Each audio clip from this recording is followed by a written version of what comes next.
to get up now. I want all of you to get up out of your chairs.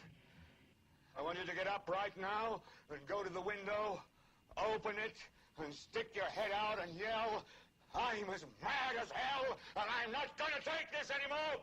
Good evening, everybody. Welcome to Smith Radio. Your host, Brian Smith and Carrie Smith. Giving you all the late-breaking news of last week, wrapping it all up. We chew on the meat and we spit out the bone for you, setting it all up for you. We expose what happened on Friday, Saturday, Sunday, because that's where the media loves to hide the tidbits of information that they don't want you to know about. So that's why you get to hear Sunday night, 5 to 8 p.m. Eastern, Smith Radio, Military Veteran Talk Radio. And we've been promoting this for the past couple of days now because we were able to get a hold of our friend Gary Byrne, Secret Service agent in the White House towards the end of George H. Bush. Right. Papa Bush, as my mother-in-law likes to refer to him. And and a couple of years into the very beginning of the Clinton era, and wrote the book Crisis of Character. Gary is out with a brand new book, Secrets of the Secret Service. And we have Gary live right now. Gary, can you hear us? I can. How are you? Fantastic. Thank you, Gary. This will be your third appearance on Smith Radio. We thank you very much. Thank you. I appreciate it. It's a lot of fun. Thanks a lot. Awesome. So, all right. Well, happy to have you on here. And let's talk about this new book. Now, we had you on here for your previous book. It was mostly about Hillary Clinton. This one, it seems to be more about what's going on with the Secret Service. What's the basic premise of this book? So, the Secrets of the Secret Service, as you mentioned, I spent 12 years in the Secret Service Uniform Division, 1991 to 2003. And the Secret Service is a good agency with an important mission, but they have lost their way. And I guess the best way to frame this up for your audience is, if you're looking for a sign that a government agency has become too bloated to function, the Secret Service is that agency. And the signs are that they don't seem to ever learn from their mistakes, and they don't seem to understand their history. And I started out to write a book originally about assassination. I started out to investigate the term regicide, which was a term used for the slaying of a king, and which is is assassination. And after about 2 to 3 months of working on the manuscript for this, I turned to my co-writer Grant Schmidt one day and I said, "We're writing the wrong book. We're missing the boat here." And he said, "What do you mean?" And I said, "We're missing the fact here. It's not that the Secret Service has got problems and might fail. The Secret Service has failed.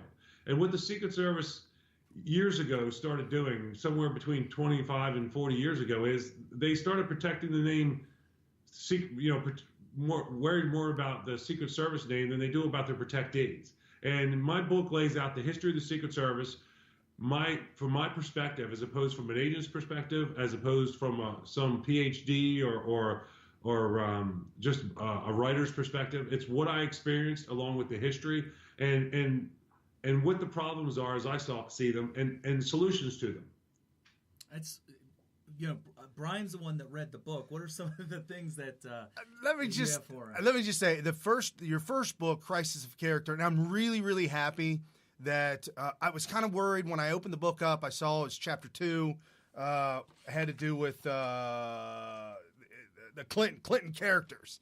And I was like, oh, man, okay, well, that's cool. So I get into the book, and the second chapter, phenomenal, kind of gives you an overview of the Clintons and the whole debacle that went down. But then you start to actually expose, for lack of better words, the absolute asinine character. I mean, I am beside myself, folks.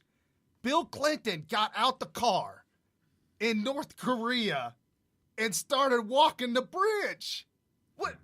Who does that? Well, is that not protocol? Is that something that tell them what happened? Yeah. So what that is that's a president who, when it was time for him to stand by the flag and serve the military, avoided the draft. And then years later, he's a president, and his ego is driving him to look macho or strong, and he does that. And I don't know if you know this or not, but one of the agents that was actually there was a coworker of mine. His name was Dan Emmett. And Dan Emmett talks about it in one of his books too. And we say that in our books, in Secrets of the Secret Service. I give Dan Emmett credit for what we used, and when you hear him describe it, it's basically, it was a photo op, but it's one of these deals where they let the ideal of making this guy look good or macho or let's say getting reelected, whatever the case may be, literally risk their lives. I mean, can you imagine if some North Korean just picked up a rifle and took a shot at him? There was nothing stopping that. I mean, right. We know how crazy they are, and that's just one example of how how politicians get so reckless, and they'll do anything to get reelected. And they listen to their handlers, and they risk their lives, and then they coerce the Secret Service into compromising their security. Wow. I mean, I guarantee you there were many discussions about not doing that, but they buckled. That almost mirrors what I remember hearing about and seeing.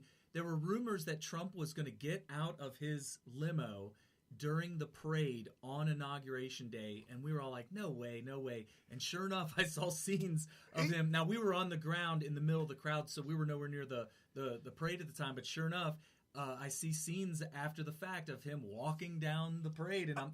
Okay, now hold on, Garrett. Yeah, go ahead.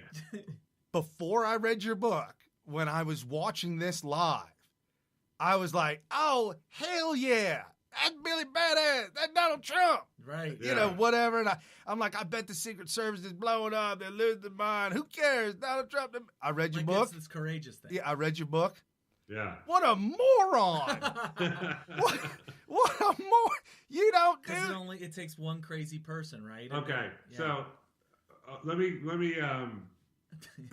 fix this up just a little bit. So you're right. It is reckless, but in this circumstance, it's not. If you notice, they get out of the car at a certain place. Mm-hmm. And what the Secret Service has done over the years. Now, listen, nothing is perfect. And I lay out many opportunities in this book for you to read where I show you the mistakes they made. But I will tell you that in that route, and I mean literally, because I've worked 3 of these over my 12 years there. Oh, that's right.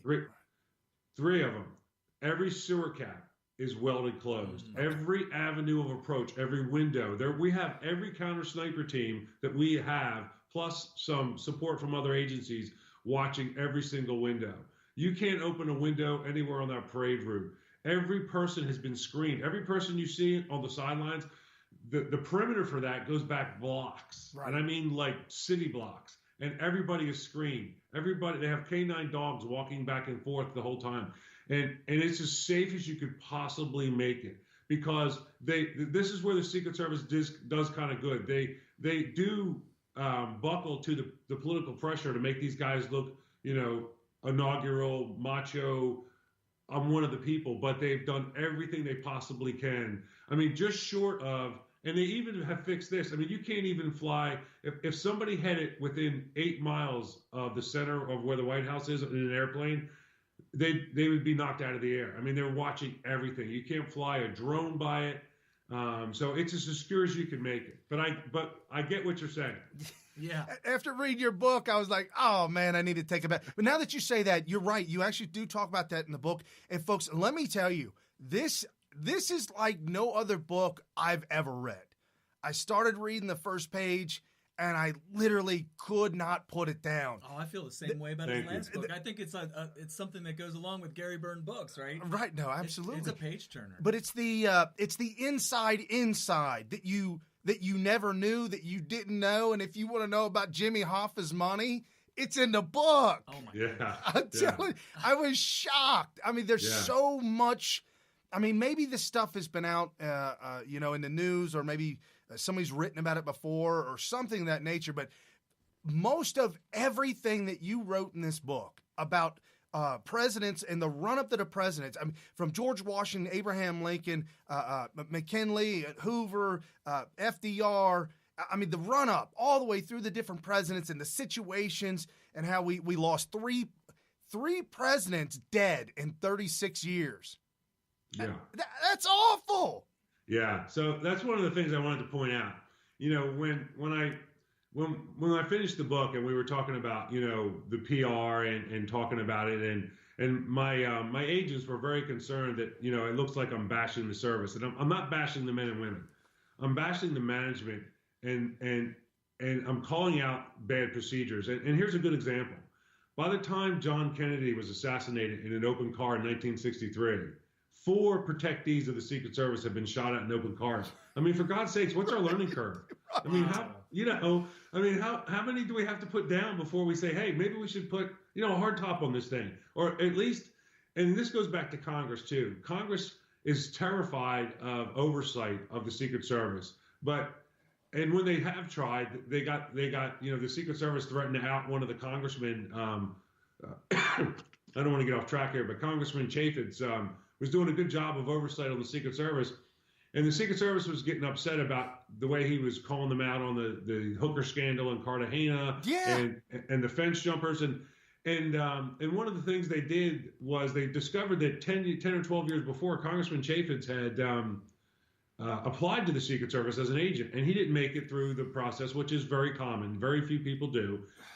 But there was some information in there they thought might embarrass him, and they found an email chain inside the Secret Service headquarters that went to 40 different managers and supervisors where they were going to out this guy. And if you needed to embarrass him because of the oversight, so if you need another sign that this agency needs repair, that's it. That sounds kind of corrupt. That's a little bit. So if you're going back to what we were discussing a second ago before I went on my little tirade there, was that they the open car thing. That's a good example. What it goes back to is Congress needs to write some better laws to give the Secret Service a little bit more leverage. And I wince when I say that, to give them more power, but they need to do this publicly. If you're going to run for office, and when you get to the point where you're a viable candidate, enough of a viable candidate to get Secret Service protection, then you should have to sign these open documents in public that say, I will not ever pressure the Secret Service to compromise their security to get me elected or to make me look good. Because as you know from reading the book, when you finish the book, you're like, how are any of these guys ever alive? And thank God we have a chain of command, because the real truth is the Secret Service's job isn't just protecting the president, the vice president. They're protecting our way of life. They're protecting the continuity of our government, and we're really protecting the Constitution. And it's time that they fix this agency's problems, and Congress needs to get involved and give them the tools to do it. And they need to have oversight on these guys and their procedures. So just to be clear, you're not necessarily bashing the individual agents or anything like that. You're pretty much talking about systemic issues, problems with the actual procedures. Right. Now, when you hear modern day news, you turn on the TV today, on any channel, they'll say Fox, and and they're talking about the FBI and this investigation of this crazy Russian hoax thing or whatever it is. So I'm talking about the same thing. The FBI is very similar to the Secret Service. It is a bloated agency that all it worries about is its budget and its image. Here's a good example for you. In 2015, the director of the Secret Service had to admit in public, with a $2 billion, that's billion with a B, $2 billion budget, they didn't have an accountant or an accounting program. They didn't know where their money was going. They could not justify, they can't tell Congress how many government cars they have for their agents and where the money comes from. You can't tell me that that's okay. That's our taxpayer dollars. When I was reading that in the book, I was dumbfounded. How do you not have an accounting system set up into play? Because they're hiding what they're doing. Right. And what they've done over the years is they've gotten money for certain things, and they've used it to expand their physical footprint. They've made the training center bigger, and not that that's not important, but they grew the agency in a way that it can't support itself. I point this out in the book. There's approximately 1,300 uniform division officers assigned to the White House and the Foreign Missions Branch. They're all in Washington, D.C. And as you know, they do the bomb-sniffing dogs, counter sniper. They're the officers you see around the White House. They have the inside posts in the White House. Out of those 1,300, 1,100 of those officers are eligible to retire in the next 3 to 5 years. That's right. And they're not doing any. And every time they've tried to do something, there's so many layers of management, they screw it up. A couple years ago, it came out, a whistleblower came forward to Congress and told them that they had 300 uniform division applicants ready to be offered the job. They were screened, they had polygraphs, they had the drug testing done. And because there's so many levels of management, through a comedy of errors, they threw those applications out. It takes years to get 300 people that are cleared. Yeah, but think about trying to hire somebody on a regular job. Yeah. I mean, I'm the company I work for, just a machine shop. If they need, a couple of new people, they might spend a whole month or two just finding some guys that wind up not even doing what they say they could do. Well, imagine you're exactly right. And so that's another aspect to it. And another thing I wanted to point out is the Secret Service is very good at portraying the Secret Service image. They want everybody to believe that the average Secret Service agent is a cross between James Bond and some character out of a Clint Eastwood movie. And that's not what reality is. Reality is they're good men and women that come forward to do a job, and they go through what they have to because they want to win. They want to be in the Secret Service and help the Secret Service win. But their management system, which is old and antiquated, and the best way, I use the term in the book, the old boys network and the plantation mentality, and that's the way they really are. They treat their employees like crap, right. And they work them into the ground. And their philosophy is, if I need 1,000 uniform division officers or 2,000 uniform division officers to do something to protect, to do our jobs, then I'll only hire 1,300 and work them into the ground because I don't have to pay the extra benefits or whatever. And then they take that money and they use it for something else. And Congress caught them doing that too. Right. And you were talking in the book, you talk about how an average officer might make $75,000 a year on a base pay type thing. But with the overtime, and again, I'm a machine shop guy. I know tons of guys who 65 hours a week, 55 hours. I work for a company with mandatory 55 after 3 months. I'm like, wow. Yeah. Hey, what I get myself. But you're talking about $250,000 and 200,000 of that is almost, at least 100 and some odd thousand. That's overtime. Yeah. I've talked to uniform division officers doing my research quite a few times. And I don't name them because the agency is so vindictive. And I don't tell you anything about them because they are crazy vindictive. But some of these guys, like you said, their average set pay is, say, between $70,000 and $100,000. They're making $230,000 a year or more. And it sounds great, but to do that, the way they get paid, they only get time and a half, and it's not even real time and a half. They have to work 12 hours a day, 7 days a week. It's exhausting. You cannot maintain it. Now, you just mentioned you worked in a machine shop. I bet you, $10 that anytime you've had an accident in that shop, where a machinist got hurt, and they went back and looked at the hours he'd been working. That's the first thing that stood out. That machinist had been working exorbitant hours, and right before he went on his, he finally got a day off, he had that accident. And that's what we see in the Secret Service. I mean, you guys know exactly what I'm talking about. Right, it's human nature. And speaking of that, I mean, the company I was at, there was about 4 or 5 guys that always worked 7 days a week. Not necessarily, but Saturday and Sunday might be a little bit different. 8 hours on Saturday, maybe 6 on Sunday. But it was a 7-day-a-week thing, and they were in competition with each other. And I'm telling you, a couple of them strung out on whatever. Yeah. They'd been there 25, 30 years. Guaranteed they'd never be drug tested. Guaranteed, never. No matter how bad they crash a machine, no matter how bad they wreck something. And if you looked at the books, it was always those guys that had the big dollar mess ups, the big dollar screw ups. The Secret Service is in charge of making sure that the president doesn't get assassinated or whoever it is that they're protecting, the protectee, as you were. And of course, this is human versus human. It's almost like a video game where you're going up against very smart people, and you got to have your rest, you got to have your brain and tip. Yeah, no, you're right. And here's the thing, let me hit on 2 points here. One thing, when you hear people talk about human behavior, for instance, when the Secret Service had that embarrassing incident with President Obama when they were down in Cartagena with the prostitutes, and you saw some of these former Secret Service executives come out, and one of them actually said, I've never even heard the word prostitute and Secret Service agent together. And I almost wanted to fall on the floor because that's the same guy who, when he was a high up at the White House during the Clinton administration, was having an affair with one of Clinton's staffers. Oh. Yeah, he may never heard the word hooker, but he knew what the word affair meant. I guarantee you that. And the other thing is that when you human beings, men and women, we have a lot of differences, but we have a lot of things in common.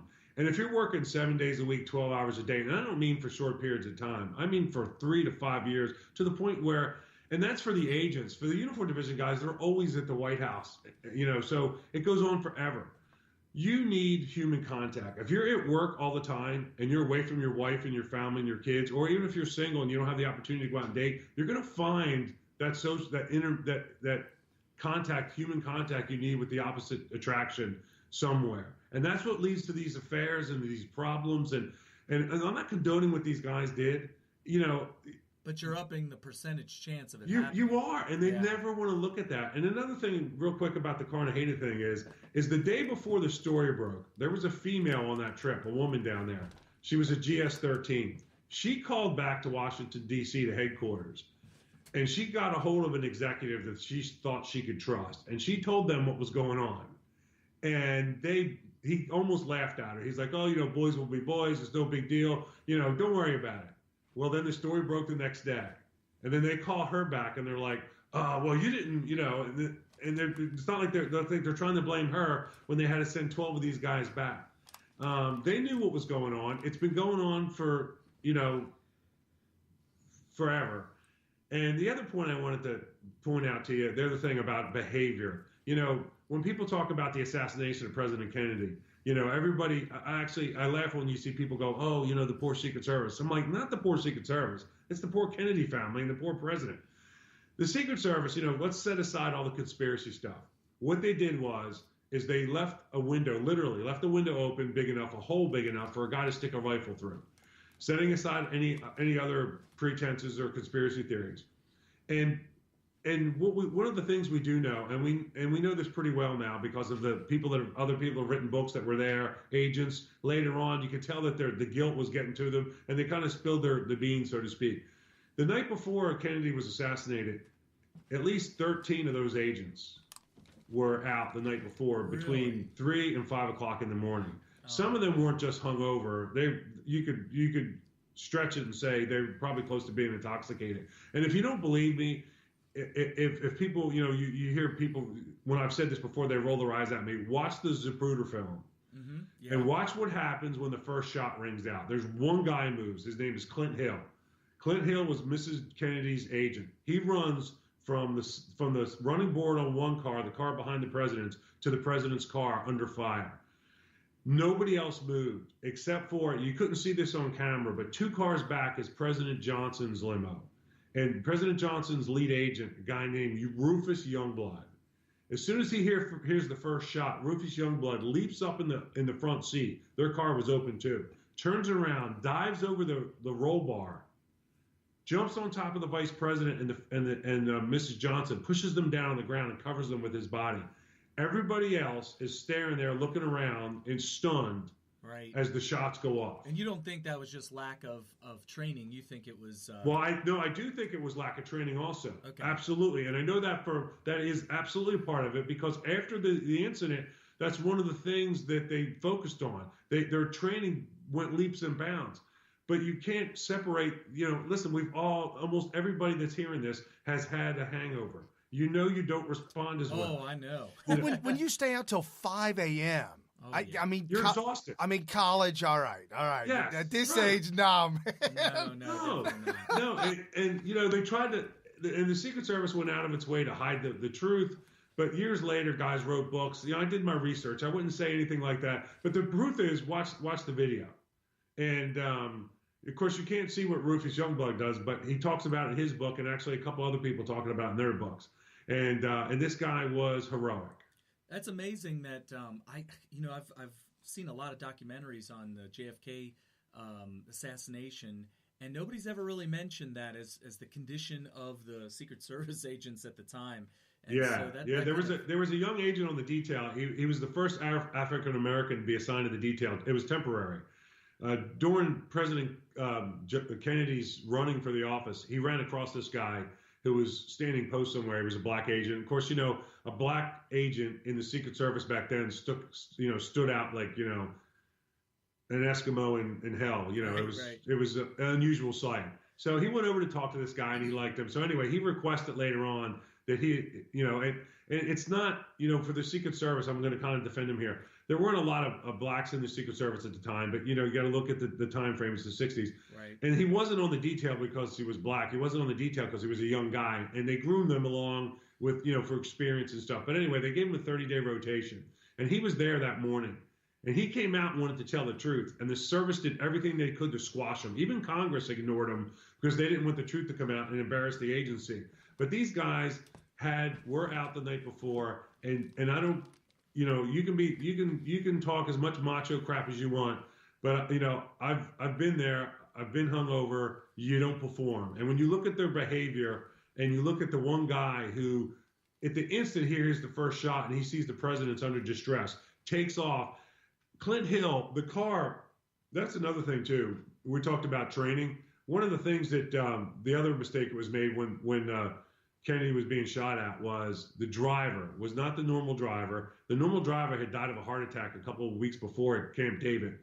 And this guy was not trained. This goes back to what you mentioned about training. This guy was not properly trained. When he heard the first shot, he put his foot on the brake. And you're saying he turned around and looked back. Yeah. Hey, what's going on, guys? He looks at the supervisor and then looks back at the windshield and then looks back and sees, by this time the last shot has gone off or the shot, again, I don't want to get into the conspiracy theories, but the shot that splits the president's head open. Right. And he's appalled and then he steps on the brake again. Now, if he hadn't have, I doubt Clint Hill could have caught the car. But when Clint Hill caught the car, it was going 11.2 miles an hour. That's insane. He was wearing a suit. I know. It was incredible. That's insane. No, when I read that story, I have never, folks, I'm telling you, we're talking with Gary Byrne, Secrets of the Secret Service's new book that's out. This book is gonna go down as a historical document. I mean, it is amazing how you lay everything out one after another, and I've never heard JFK assassination put together quite like you did. And it's the whole thing we talk about here on Smith Radio. Occam's razor. The most simplest answer is usually the right one, and the way that you laid it out, the way you talked about it, I started getting emotional when Jacqueline didn't want to leave, and they're on Air Force One, and nobody wants to leave, and they got to wait for a judge to swear, and I'm like, what? That doesn't make any sense. Yeah, Vice President Johnson is still at the hospital, and Rufus Youngblood, gets his act together, and again, give credit where credit is due. When they were at the hospital, some of the agents, they started functioning well. They set up a cordon, and then they started realizing now the president is probably gone, or at least incapacitated. They knew he was dead. They just couldn't admit it. And I understand that. That's shock. And I understand that. But the vice president of the United States is there in the hospital, and it's not really protected. And is this an attack? Is this trying to cut the head off the snake and an attack on the United States? And so they finally convinced the vice president to go to Air Force One and wait there so they can protect it a little bit better. And literally, when they got there, the military presence there was driving their personal cars around the plane to protect it. I mean, it was, when you hear it described in these other books that I used, it was incredible. It doesn't make any sense. I would, if I was Youngblood, and obviously Youngblood wound up, they handed the torch to him because of his coolness, his calmness, his ability to act under pressure. Almost one of the only ones to act level-headed and calmly under pressure through the whole situation, right? Yeah, he did. And then, he stayed with the vice president, the president, when he got sworn in. And, but as you know, one of the other stories I tell in the book is once Johnson's in office, the agents don't like the way he behaves, and some of them start complaining. And this guy calls Youngblood in one day. President Johnson calls him in and goes, somebody wrote a letter complaining about my behavior. If you don't like my behavior or they don't like my behavior, get out. And, and what you know about Johnson, he's a politician from Texas. You could just see him standing there with a big old thing of chew in his mouth. Yes. And his Stetson on and saying that. And I find it fascinating. So I hope and clearly you liked it, and I hope everybody does like that. my perspective on it, and finding these details and then putting it together with reality. No, absolutely. The book is called Secrets of the Secret Service. Just out. You can get it on Amazon.com. Pick it up. Just type in Gary's name. You can pull that out. Gary, Byrne. You see it up there on the screen. I've also, if you want to listen to the show ever, folks, audio only, we're on iHeartRadio, and I made a quick link for you. Go to iHeart.smithradio, SMYTH, radio.com. So if you're watching this on Periscope and you're having issues because Periscope doesn't like conservative guys like us, you could check out the audio over there. Gary, I got into this book. I couldn't put it down. And when I say historical event, you go through some of the critical aspects and the development of the Secret Service, going all the way back to where George Washington needed light protection, if you will. Yeah, it was real light, but then he's like, nah, go ahead, go away. I'll tell you what, the biggest thing that I see connected to all of this is that you've got people being elected in the most powerful position in the world, and I'm feeling the arrogance just kind of comes over them. They all need to go through a class that tells them what they can and cannot do. No, you're exactly right. And as you know, in the book, I put a list up, and I couldn't put everything I wanted in there. I only had room for 80,000 words. You could have doubled that for me. I'd have stayed there all day. Yeah, well, thank you. I appreciate that. So you're right. It's just insane. I have a list of things I have a list of things that the president should always do. I have a list of things that the Secret Service should always do and never let a protectee do. And a couple of those things are that, the Secret Service needs to have an agreement with the new president and their administration and say, listen, we understand you want to keep this guy elected and get him reelected, but you can't do that if he's dead. And that's what they don't get. And so many times we've risked these guys' lives. I was no political fan of President Obama's, but the two things President Obama and I had in common was, we both had 2 children and we both had tall wives. Right. Other than that, but he was the president. He was my commander in chief. I was an air marshal for a long period of time, still in the federal government while he was there. And I respect the office of the presidency. But I got to tell you, during his presidency, he was in Atlanta, Georgia in the CDC, and 3 times in one day, the Secret Service malfunctioned, and they let a man with a handgun get on the elevator 3 times with him. How is that possible? Again, what is our learning curve? I didn't know. Was that the security guard? Yeah, he didn't have a shift pin. He wasn't screened. They didn't know he was armed. And then, typical Secret Service, like I lay out in the book, they try to hide it, and they try to lie. The director at the time, Julia Pearson, did not tell President Obama what happened for 2 weeks until a whistleblower came forward and leaked the story out. And then she had to go and tell him, well, I forgot to tell you this, but we let a guy get on the elevator that had a criminal record, and he had a handgun on him. Oh, and he had 3 a criminal times. record? See, this blows my mind because I don't know if I got a chance to tell you this, Gary, but I was actually the motorcade driver twice. Once for Trump when he was a candidate, and once for Pence. And it's funny, they were within about a week of each other. Right. And so I did the Trump thing, and they gave me the lapel thing that you put on. Yeah, the shift pin, right? The shift pin. It was temporary. They call it the SARG system. Okay.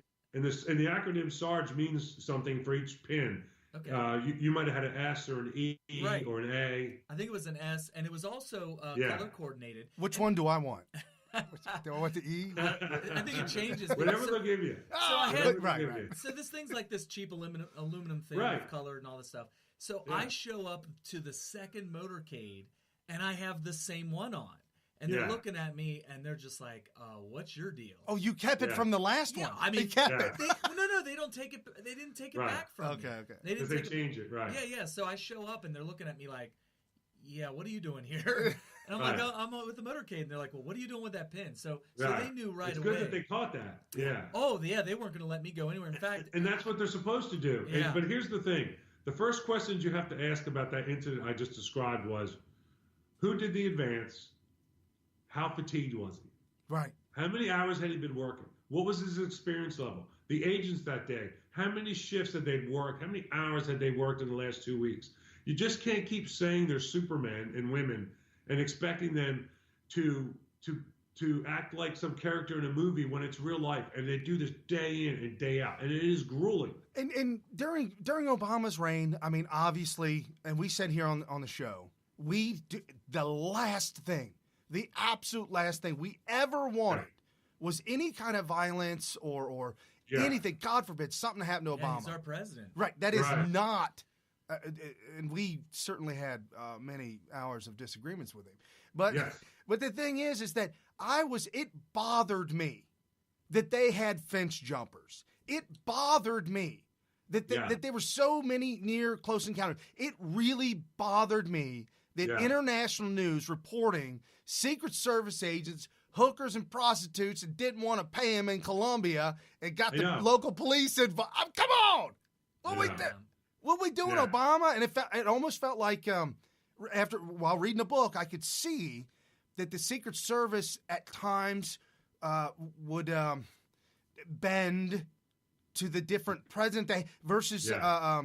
Oh, you even made mention of this during Crisis of Character. You pointed out about how everybody acted around George H.W. Bush. Yeah. And then as soon as Bill Clinton came in, there was like this different attitude amongst everybody, and it kind of leaked into the Secret Service, and people were getting more lackadaisical, and everything was less disciplined, it seemed like. Like Eisenhower. You're right. Eisenhower versus Bill Clinton. Yeah. Night and day. And when you mentioned, you talked about Jimmy Carter and Hoover, and I know those caricatures of those men. Because they pretty much have like a caricature that goes with them. Sure. The way that you described how the Secret Service reacted during I could see it. Yeah. Jimmy Carter is clueless. You can tell. Yeah. And I have to give quite a bit of that credit to my co-writer, Grant Schmidt, Grant is very good at getting the right information out of me. I write a story down, I tell a story verbally, I edit it, and then when I give it to Grant, he does a great job. Do we have time for me to tell you one more, to bring up one more thing? Sure, go ahead. Yeah. So we were talking about, the mistakes, and here's one I want to point out to you.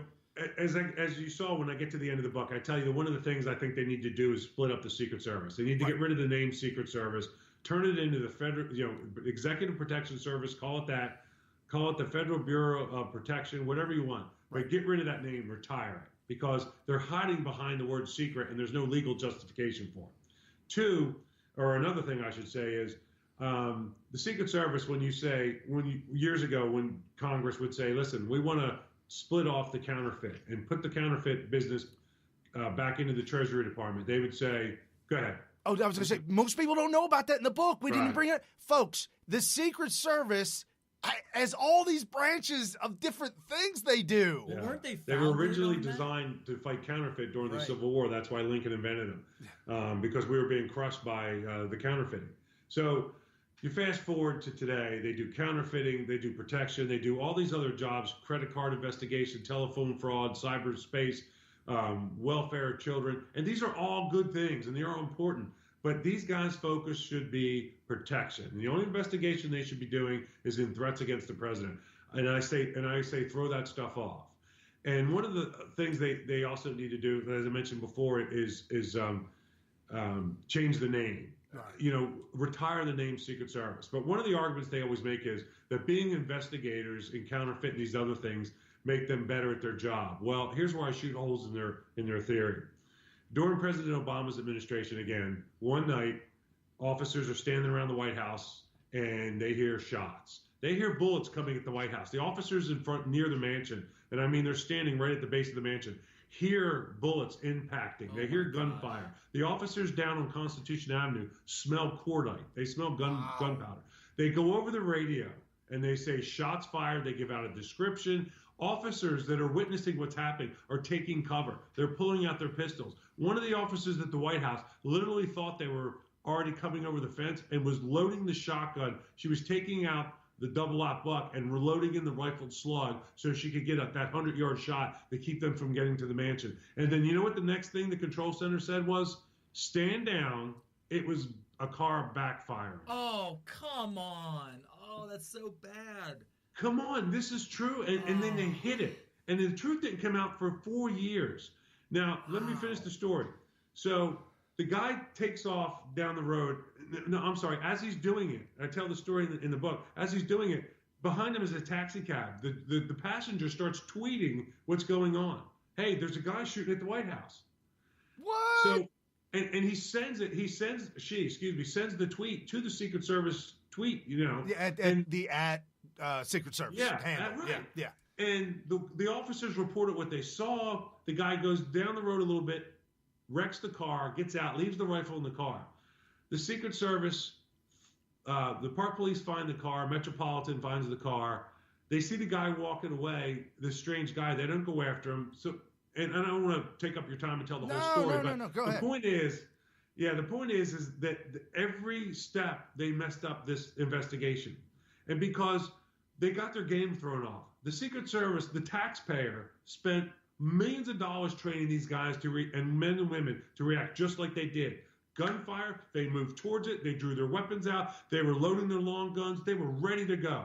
And they were told what they heard, saw, and smelled was wrong by a guy in a control center 6 floors above the ground with no windows in it. And now, did they do that? I mean, I'm having flashbacks of Benghazi. Sure. I mean, did they do that because of the optics? They did it because whoever that was. Now, I don't know if it was an agent or an officer.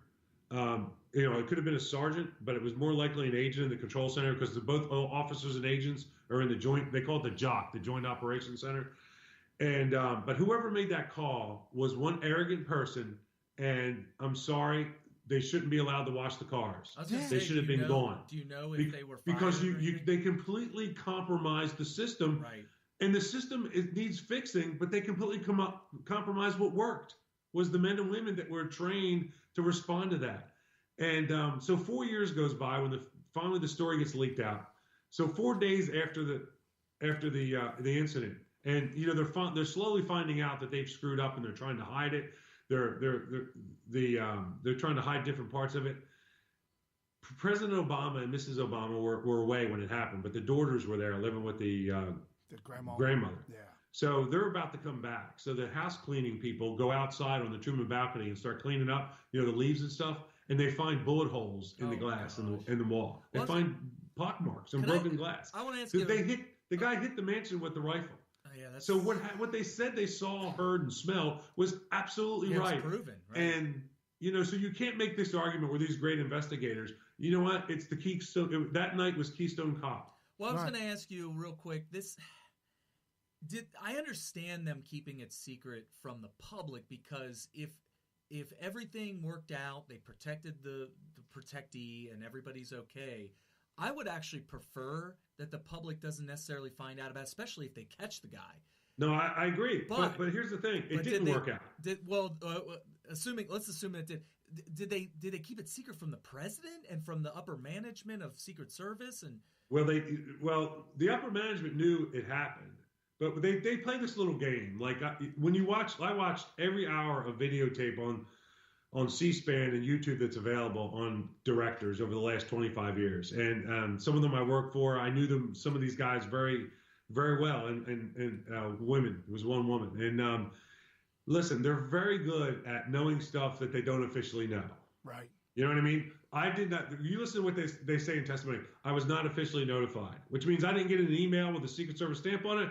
But my girlfriend or my buddy picked up his personal cell phone, and texted me that this crap had happened. Right. They know, and they try to hide it because they're more worried about, they're hiding behind the word secret, and they're more worried about protecting their reputation. And here's one thing that I didn't point out in this story that's in the book. Malik Obama was on her way back to the mansion when this was happening. She could have easily been getting out of the car when this was happening. Oh, wow. You can't. Listen, that's what they exist for. You can't keep hiding this stuff. They need to fix these problems. Now, there's light at the end of the tunnel. President Trump appointed a director that is not a former Secret Service agent. He's a former Marine Corps 2-star general. He worked in TSA for a few years. I have high hopes for him. The officers that I talk to and the agents, they have high hopes. But right now, all they see is the same thing they see with any director. They're walking around, they're asking questions. Here's one sign of sunlight that I've seen. I just saw a story the other day where for the first time in the history of the Secret Service, or at least in the last 70 years, they are training at the White House when the protectees aren't there. We tried to get them to do that all the time.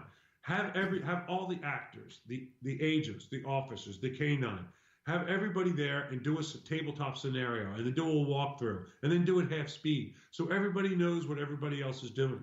This is basic. Idea. This is basics, and they've never done it. Well, not only that, but you're not doing anything anyways. Let's have some fun with it.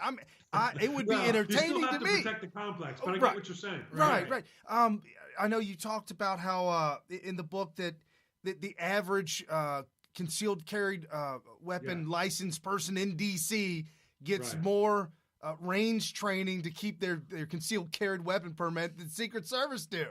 Right, because they're so short on manpower that the average uniform division officer is only getting about 25 minutes of training a year in this couple-year period. And the average agent was only getting about 42 hours of training a year. That is not acceptable. No. And it's because, again, of this terrible management system. And they're not training their employees. And listen, they pencil whip. I guarantee if you go and look at the paperwork, everybody's got the training because they're pencil whipping it. And that's wrong. And it's really against the law. And I saw this when I worked. Again, I'm not somebody from the outside. I've been there. Mm-hmm. I've been involved in some of these mistakes. I was a firearms instructor. I had an assistant director one time show up and wanted me to sign his inside the Washington, D.C. area. You have to qualify every month with the pistol. And every quarter with the pistol, rifle, and submachine gun. He wanted me to pencil whip his scorecard because he didn't have time, whatever. I said, no, I don't do that. And he said, well, I'll call your boss. I said, call whoever you want. I'm not doing it. And I knew some of my coworkers did, but, I stayed out of it. I was a new guy. I didn't want to rock the boat, but I'm not whipping somebody's. So my boss calls me up and goes, look, I need you to do this guy a favor. I said, here's what I'll do. It was for the month of June, and it was the 1st of July. I said, listen, I will shoot him. If he passes the thing, I'll fill it out, and he can put any date in he wants. But he did shoot the course. Okay. It's just a day late, so I bent that far. Well, it reminds me of the story you talked about. I believe this is right after the JFK assassination. There was a black Secret Service man who spoke up. Yeah, and was trying to tell the truth. Yeah, he was trying, and reading. They squashed him. Right, reading that over again, the Cold War era. Carrie and I, we've talked about this a lot. Oh yeah. And that being the Cold War era, I could clearly see how they wanted to keep the communist. They didn't want to alarm the public so much that they would demand that Johnson launch a full nuclear retaliation against the USSR. So obviously, and I could see why they did the Secret Service agent the way they did, which is wrong. Though wrong. No, it is wrong. Even if that was their motivation, let's look at it from this perspective. How about we train them up, have the manpower we need, so we can have the training that we need, so they really are that good. Well, how about we do that? Right. Hey, that's a novel idea. Yeah. So because I used to laugh years ago when I was there, we were training some agents for the counter assault team, and the counter assault team are the guys that ride in the back of the Suburban in the motorcade, and they have a very, very critical, dangerous job. And their job is when the motorcade's attacked, they stay and fight to the death. That's what they do. Wow. And over the years, their training has gone back and forth, and even when they're not that good, they're still pretty good. But there were some times there where they got a couple agents on there who were, they wanted to, because they were wearing, black BDUs and they thought they were Delta Force or Navy SEALs, and they really weren't. But they weren't trained for it. Well, they had some good training. Don't get me wrong. And at one time, the truth is, a lot of that training that these special teams, the counter assault team and the uniform division emergency response team, some of the drills that they do, it really does come from that stuff. The Secret Service does have a very good working relationship with these special teams. You've heard the stories about when technology's developed, the Navy SEALs test it first and then everybody else gets it. Yeah. Well, as soon as all the military, the special forces guys have it, it comes to the Secret Service. So, I mean, there is a relationship there. But some of these guys, their swagger is a little too unrealistic. And you see it play out. I was doing a training scenario one time, and I'm behind a piece of plexiglass, and we're using simunitions, which are, you know, are small bullets with a little bit of a powder in them, and they have a soap, like a color, like, you know, like paintball. Right. And this guy's supposed to be hiding behind cover. It's a cover and concealment course. And when he moves from one piece of cover and concealment to another, I don't shoot at him. But if he gets behind the cover and concealment and he's sticking a body part sticking out, an arm, an elbow, a foot, I shoot at him. So this guy's foot sticking out, I tag it, and it hurts, you know. So he pulls his foot back in, then he sticks his arm out. Bam, I hit his elbow. So he moves to the next piece of cover. I let him move. He moves fast. He gets behind the cover, but he gets too close to it. And the top of his head's sticking out. Oh.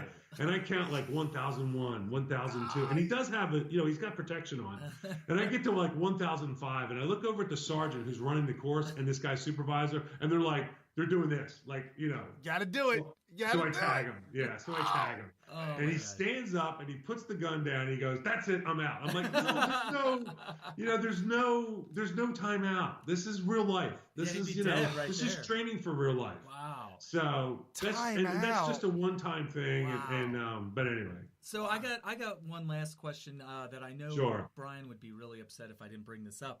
We were both in the military. He was in the Air Force, just like you were, Gary. Yeah. I was in the Marine Corps, but I was a Harrier mechanic, an aircraft mechanic. So we're all, you were busy. Yeah. So we. Yeah, I was in the machine shop being called out to the flight line to remove the bolts and stuff they broke. So yes. Yeah, probably. Especially in those hard to reach places. So, but so I understand, you know, how aircraft systems work. Sure. And, you know, it takes multiple cascading failures to bring an aircraft out of the sky. Right. But you were just describing a situation where they're shooting at the White House and everybody's doing everything perfectly. And one guy or girl calls up and says, "No, everybody stand down. It's a backfire." It's almost like the opposite. Instead of a multiple cascading failure in order to have a full failure like in an aircraft, it's like everything could be doing great and one little tiny little stupid little thing happens and the whole system collapses. Yeah. Did you ever think about recommendations, and does anybody listen to you that would put in these recommendations that would be more like, hey, it's only going to all fail if we have these multiple cascading failures. Right. We have the hydraulics fail, but we can still land. I mean, this happens, but we've got a redundancy. We've got a backup generator for this or that or whatever. Right. So yes, people have made recommendations over the years, and here's how it usually goes. And I say this with humor only because it's so damn aggravating and sad. The common, and you guys have heard this yourselves, "That's a great idea. We'll look at it." Oh. It's on my desk. And, you know, but Yes. but to be completely fair again, I'm going to defend them a little bit. So in the early 90s, we had this big hands-on meeting. Everybody that was available at the White House with the director and his staff. And they were, you know, it was kind of a touchy-feely thing. They were trying to reduce. There were a lot of complaints leaking out into the press about the service and the bad working conditions. But they were trying to, you know, step up the communications, and I give them credit for that.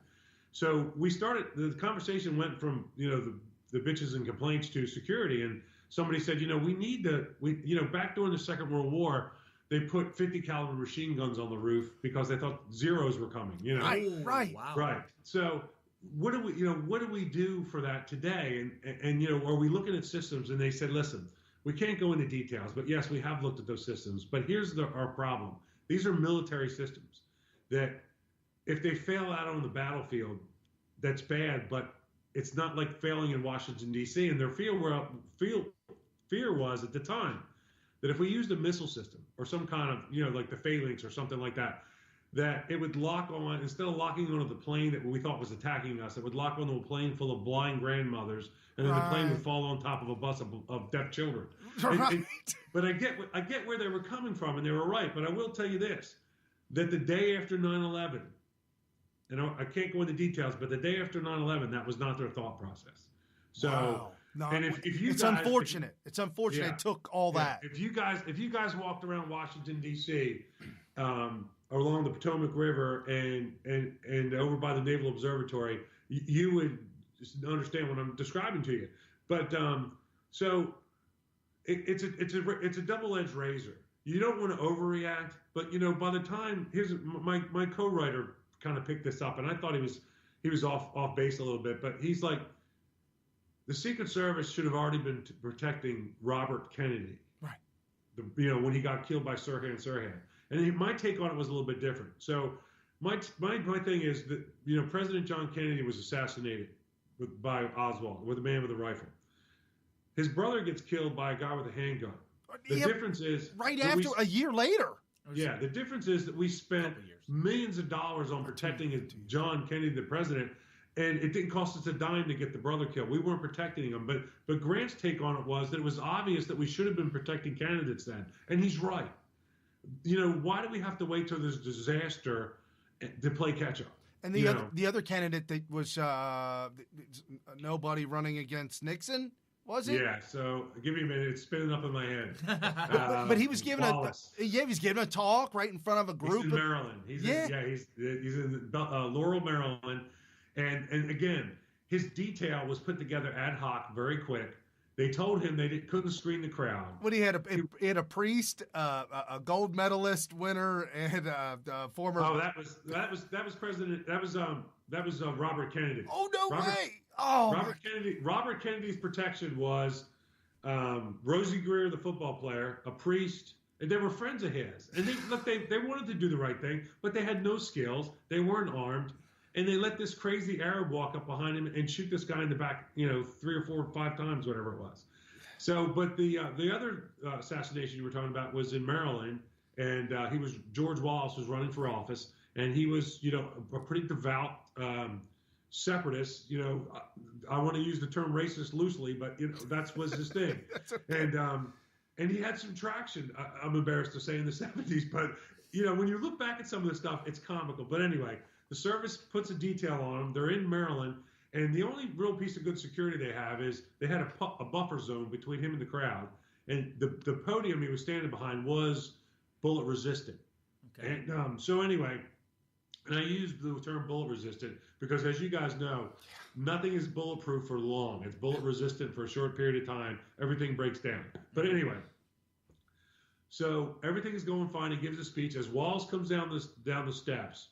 And this is where I talked about you have to get these guys in Congress involved in this and sign these documents publicly that they're never going to do this.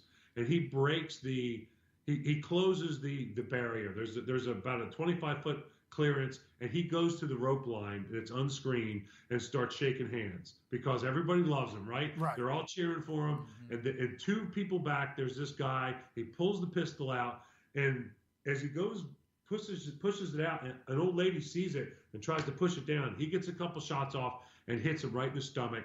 Falls down there on the ground. You couldn't have been sadder. When he lived though and paralyzed for life. He did. He spent, and he always said, the Secret Service told me exactly what the risks were, and I told them I didn't care. But I'm saying we need to fix that. Right. That when they tell you the risk, that you don't have the authority to override them ever. And when you said that there's possibly somewhere a document signed by JFK being told, hey, the grassy knoll ain't a good place to be hanging out at, buddy. Yeah, the open car. We were told in training that he signed a document that said that he was going to use an open car. Right. So, I believe it exists, but I do know there is a legal process that certain protectees can sign off on the security, like the spouses and the family. And I do know it takes place. And Bill Clinton escaping. Oh, we got a runner. Yeah. Hey, we got a runner on the White House lawn. And I can't tell you. And his lawyer had him in his back seat. Bruce Lindsay. Yeah. So, and here's the thing. It's funny now, but I can't. It's humorous. I get it, and it's hard to believe. It is. That's why I'm laughing because I'm dumbfounded. Yeah. No, we were all dumbfounded. Here's the thing. I can't tell you how demoralizing that was. I mean, it literally changed everybody who was working there at the time. I saw a change in our demeanor. We're like, why are we risking our lives and all this money? I mean, it cost a lot of money. It's important. Don't get me wrong. I'm not saying we shouldn't spend the money to protect these guys. We should, but we should spend it smartly. But if they're going to act like a junior high drunk and sneaking out like you're getting out of your parents' house, I'm sorry. We have to come up with a better plan. And the Secret Service did catch him leaving the complex, and I walked into it. Like I tell in the book, as I'm leaving the West Wing, it's late. I was forced to work over 4 or 6 hours. I'm leaving. It's about, 11:30, 12 o'clock at night, somewhere in there. And as I walk out of the West Wing basement, there's these agents standing there, the president, Bruce Lindsay, the lawyer, and they're, having harsh words back and forth. And as soon as I saw them, like, oh, I'm in the wrong place. and I start to turn and walk up West Exec, and there's a sergeant and an officer, and the look on their faces are like, oh, thank God Gary's here. And I'm like, what's going on? And they're like, we just caught the president sneaking out under Lindsay's raincoat. I'm like, what the? What the bleep and bleep? Yeah, bleep, bleep. And so I turn around and I look at these senior guys, and I described to you in the book that there's a friction between the agents and the officers. Right. But I knew these guys, and I had a good rapport with them. Whether they really liked the uniform division, I will tell you they trusted me at the time. And I looked at them, and the look on their face, because I expected one of them to say, this walk away, and you could tell they were glad they had another witness. They couldn't believe what was happening. Oh my gosh. I almost feel like we need to have a philosophy that we teach the Secret Service where the protectee should not be treated like they are your ornery child, like at the junior high. If they're going to sneak out, there's only so much you can do. You shouldn't have to enslave them or trap them or cage them in. Well, if I they go into that in the sneak book out, a little it's bit. like, what are you going to do? I talk about they should sign, the documents that you have to sign for the part of the Constitution that empowers the vice president. Maybe they should be signed all the time. If you're going to act like you're in junior high, oh my gosh, maybe the vice president should be able to step in at any time. And I hate to say it though, but on my thought process is that if you win the presidency, you're president, you're now on the lockdown, dog. You are now full-fledged, 100% on lockdown. And while I was reading your book, I couldn't help but I kept thinking about a story. I don't know where I read it, but Korean aircraft were crashing and killing the passengers. They were crashing at alarming rates, and they couldn't figure out why. And so they did a study, and they got involved with it, and they found that the co-pilot would not, even though there was one aircraft that was headed directly to a mountain, and it was going to crash, it was going to die. The co-pilot knew it, but out of this hierarchy and level of discussion, he would die. He would kill everybody, and I'm not going to tell him because I don't want to embarrass my senior. He's not the pilot in charge. Right. Exactly. And they had to change that whole culture of thinking. The entire culture of thinking had to change. In the military and in commercial airliners, you're right. You're exactly right. And the Secret Service, here's the problem right now. Like I said earlier, and I'll wrap this up. I'm going over time on you. I'm sorry. Right. That's fine. They are, listen, we need no more signs that they're in trouble. If the Secret Service was the Titanic, they've already hit the iceberg. The propellers are up in the air. Before we have a catastrophe, and we're having another gut-wrenching ceremony of some president's kids standing there saying goodbye to their parents or their family. Let's fix this crap now. Right. We don't need another 3 or 4 year old saluting his father. I know. As the cast that's going away. Not cool, guys. Not bad. cool. And then this story about Ronald Reagan. Yes. Folks, we almost lost Reagan. And the whole time I was reading, we're going to wrap this all up. Gary, thank you so very much. Thank you. I got so emotional thinking about Trump. Oh, my God. I have no words. Yeah. The movement that has been set forth, the changing that is happening. I can't. My wife even asked me, what do you think about Trump? I think Trump is more of a level-headed, I'll follow your lead. Okay, don't do this, I won't do it type of guy. Yeah. But the other problem to this is, and this will be the last thing I say about it, is you can't discount the mistakes. Trump, I believe Trump will do what he's supposed to do to help his protection. But you have to look at the fatigue, and you have to look at the bad procedures, and you have to look at the arrogance of the management. And that's also part of the problem, too. So thank you so much. Absolutely, awesome. Gary. Thank you so much for being with us. And make sure you guys pick up that book. It's out. It just came out, The Secrets of the Secret Service by Gary J. Byrne. Awesome. Thank you so much. Thank you. All right. Have a good evening, buddy. Bye now. Thank you. Look forward to seeing you again. Bye-bye. All right. Awesome. Oh my goodness! I'm telling you right now, the story. And now that he's gone, I gotta tell you folks, because you would never forgive me if I didn't tell you. Nope. They got to read the book. We almost lost Ronald Reagan.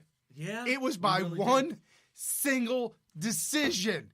One single decision. Really? What was the decision? Man, the Secret Service jumped on Reagan. Reagan was laying in the car, and the driver was driving away. And the guy got up and looked at Reagan and was like checking him out, making sure he was fine. He couldn't see any blood on him or anything like that. And then he saw that he just foaming at the mouth and it was bloody, and he was worried that he broke his rib and maybe punctured his lung. And then he started to drown, and the driver could have made one of three decisions, and the one decision that was probably the most dangerous because it wasn't a secured site, but it was the right one, was to get him to the hospital. Otherwise, he would have been dead. Yeah. I mean, what were they going to do? Take him back to the White House? Yes. Or maybe some sort of a naval hospital or something like that? They were going to. The option was to go back to the White House. Wow. So and if they went the right decision. And they had medical staff on duty at the White House, but in the book it says flat out, if they went to the White House, they were clearly not equipped, and he would have drowned and he would have died. Yes, because I saw a show not too long ago where they were talking to the actual doctor who did the surgery on the president, and he was talking about how nervous he was, and he was like, oh my gosh, this is really important. They put him under, they did the surgery, they cut him up, they searched and searched, and it took him for a long time to find the bullet. And if they didn't find the bullet, he probably would have died.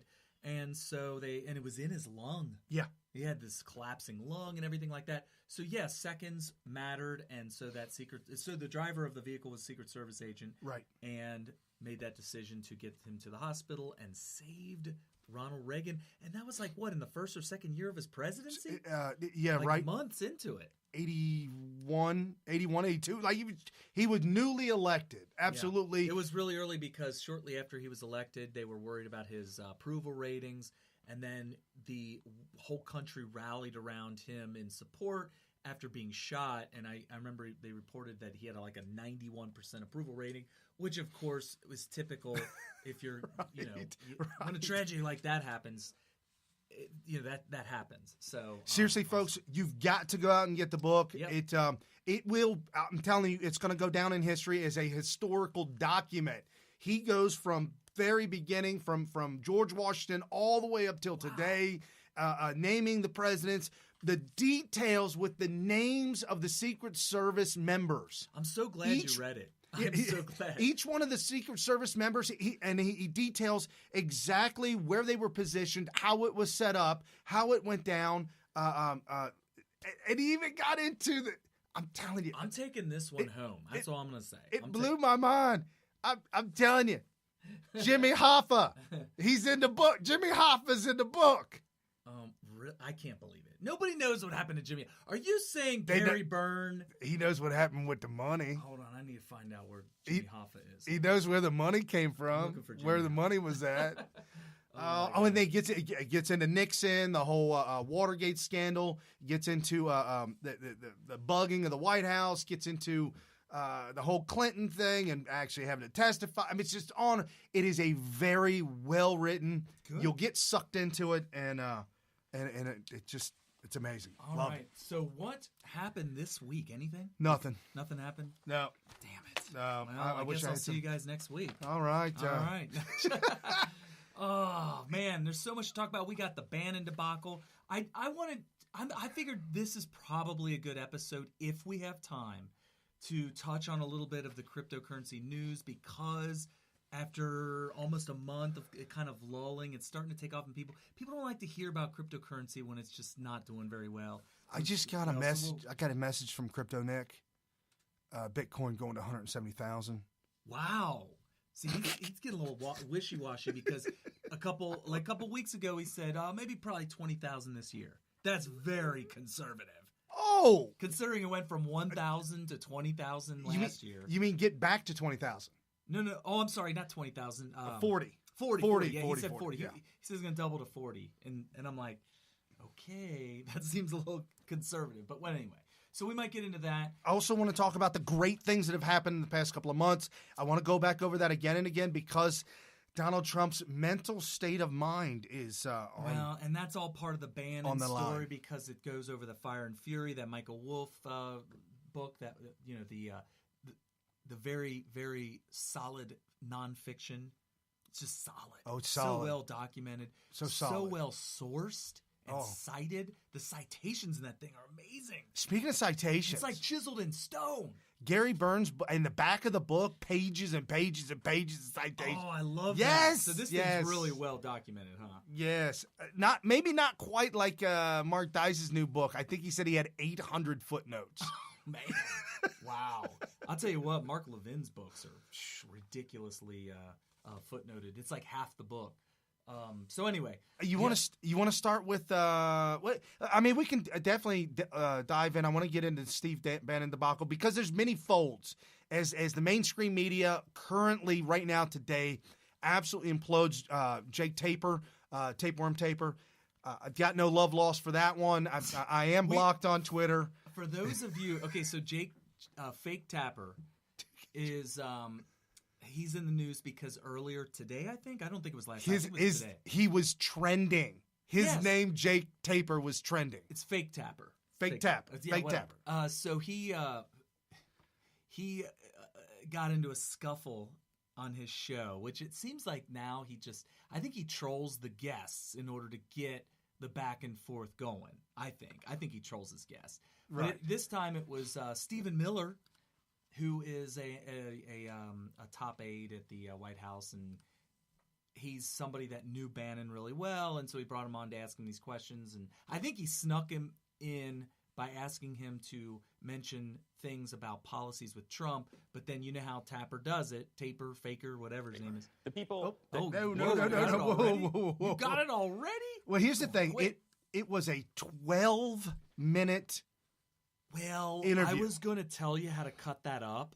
Really, the juice is in the first 2 minutes and the last 2 minutes. Right, so I grabbed the last minute and a half. Okay, but the first 2 minutes is important too. So we can definitely do the first 2 minutes. Yeah, the first 2 minutes is really good because it kind of sets up what ends up turning into a total nightmare for Fake Tapper. And it's because, it's tough to beat Stephen Miller. It's very tough. I mean, he's like a machine. I almost think he's a robot, the way he talks and everything. He did speak in cryptic like he did get a little. Well, sometimes his accent, you know how like Surrey is like a computer voice. Right. And so sometimes it pronounces words unexpectedly, like you don't expect it to be pronounced that way. And that's kind of, Stephen Miller does that sometimes. It's because of the way he's programmed. Okay. So here's the first 2 minutes of Jake Tapper's show. I guess this morning, State of the Union on CNN. CNN, if folks follow us on Twitter at Smith Radio, SMYTH, that's Carrie at Smith Radio, and then me at Brian P, as in Paul, Smith.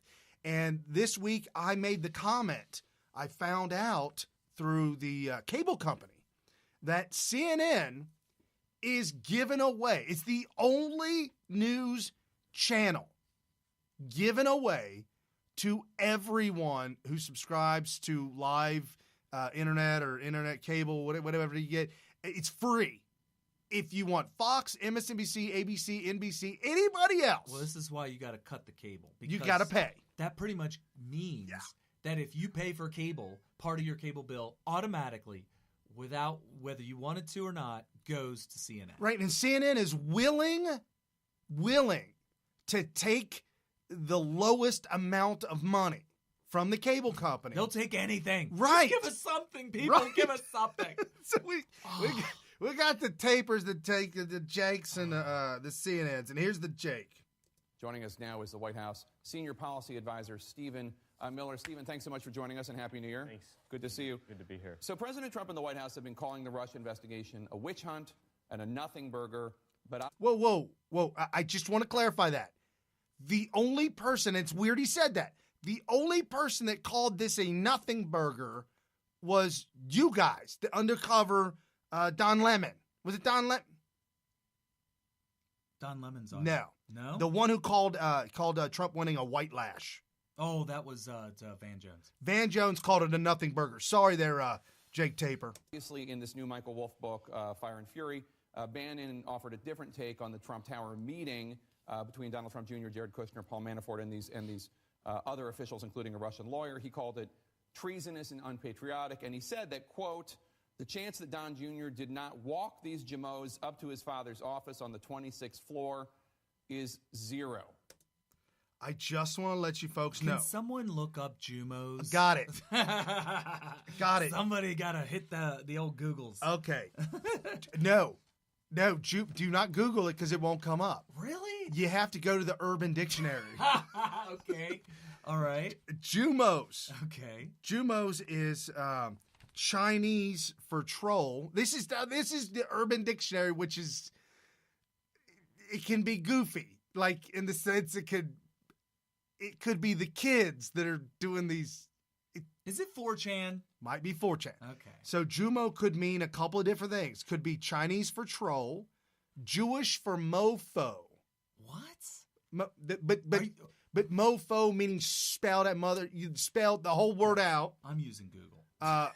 Or 3, junior Moscow officer. What? Which is what he would have been talking about, a junior Moscow officer in the Trump Tower.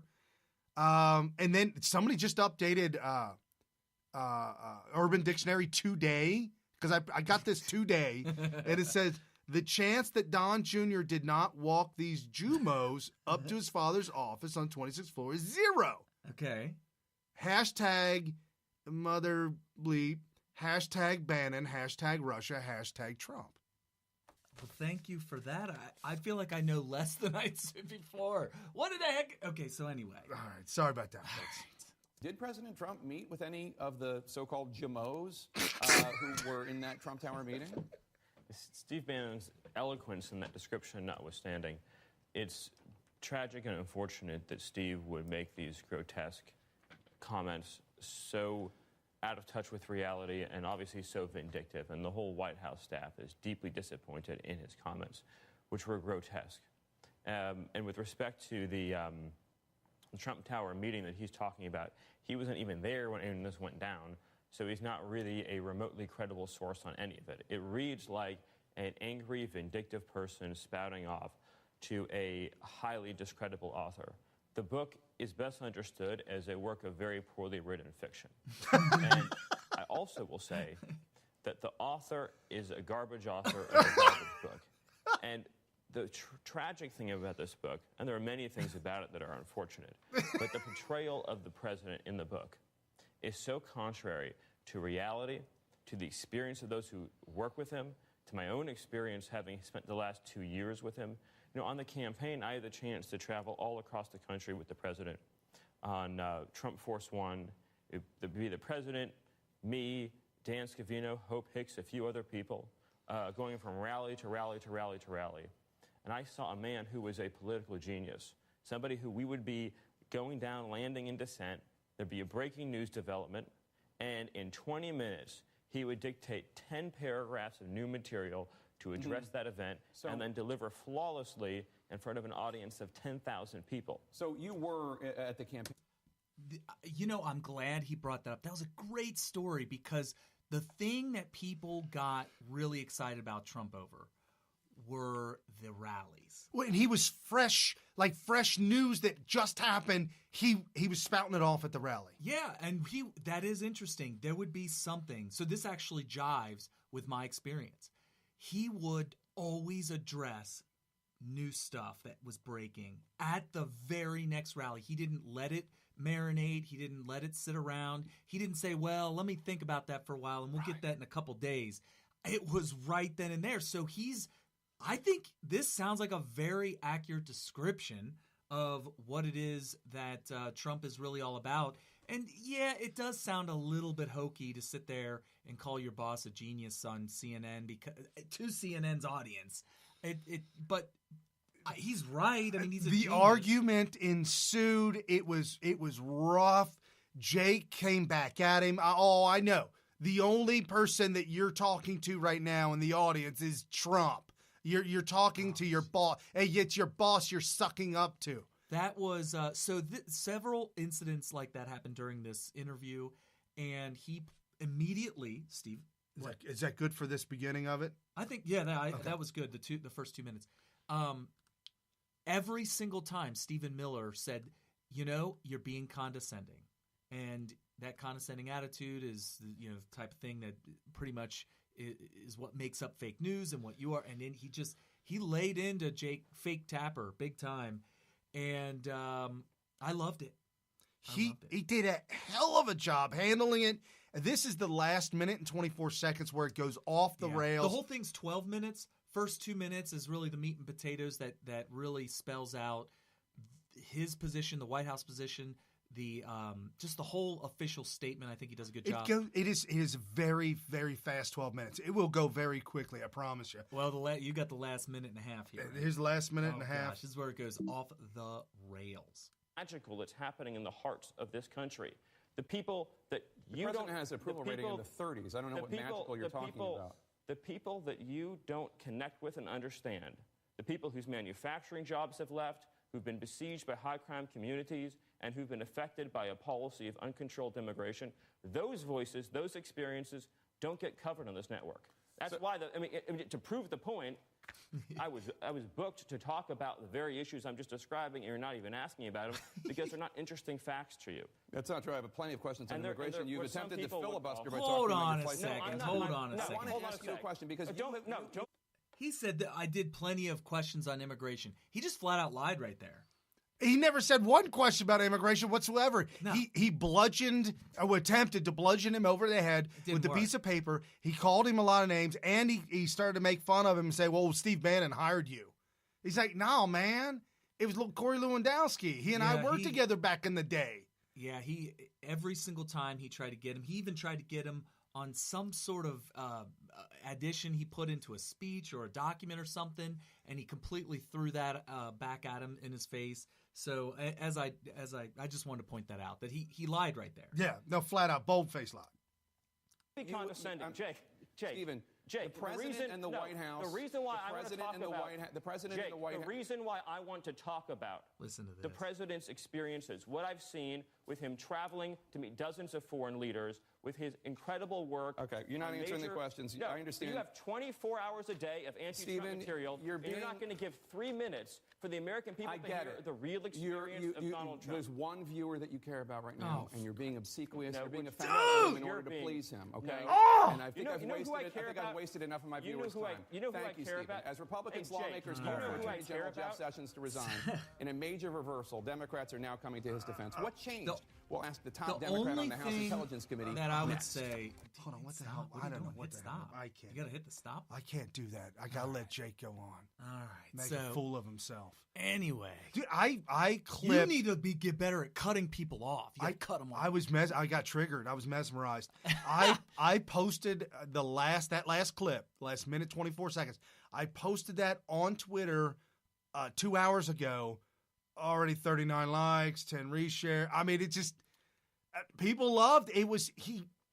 Well, it would have been better if when he said, "Do you know who I'm talking to?" or whatever at the end, he never got the answer out. He should have just talked over Jake Tapper because I could hear him loud and clear, which means everybody could hear him loud and clear. I think that he was worried that if he talked at the same time as Fake Tapper, that it would just get muddled. But no, he should have said it. That was the only little mistake he made. If he had just got it out there, what he was going to say at the very end there, that would have been a flawless victory. I think he botched the fatality. Yeah, now, botched the fatality. That's true. Yeah, if you're playing Mortal Kombat, doing a little bit of Mortal Kombat thing here, he didn't get the fatality, but he definitely got the flawless victory. Did you see the Mark Dice video that he put up about? Is that where you getting that from? No. Oh, well. Mark Dice did a video. If you guys did check it out, he did a video. I'm just a Mortal Kombat fan. We all are. With your friend and mine, Sarah Huckabee Sanders. Oh, Sanders. Okay. And her interaction with the fake news media. I remember that. And every time she said something, it said like flawless victory. Yeah, it cut to the girl character beating up the guy, and at the very end it said flawless victory. Right, right. I remember that. That was actually a little while ago. That's why I blew my my memory there. But anyway, yeah, I'll tell you what. Earlier in that interview, right in the middle, I should have had you clip it out. I'm sorry about that, folks. But he pointed out that he just wants 3 minutes to get the truth out about Donald Trump. And he got interrupted right then as he said that I want to just get a couple minutes on your show to get the truth out about Donald Trump. He was reiterating at the end, trying to get it back where he said, you guys got 24 hours of fake news. Just give me 3 minutes. But earlier he said that. And he said, I just want to say the truth about Donald Trump. And Jake Tapper said, no, we're not going to do that because this is my show. And I don't want to do that. He did say that, did he? I don't want to do that. That's right. It's my show. So he literally is saying to you, if you're going to watch my show, I'll be damned if I'm going to let you hear anything that resembles the truth. That's literally what he's saying. Yeah. So for those of you people who want to watch CNN, just know that you are having the truth censored from you. Literally. Right, and he's telling you as you're watching, he tells you. Unbelievable. I will censor this. Yeah. And he said there at the end, he said there at the end, I think I've wasted enough of my viewers' time. Yeah, we can't let all this. We can't be spending all this time on truthful information. And I thought it was quite ironic that this was labeled on YouTube as Jake Tapper cuts off guest and says that cuts off. I've got gremlins in my ear. Yeah, Stephen Miller.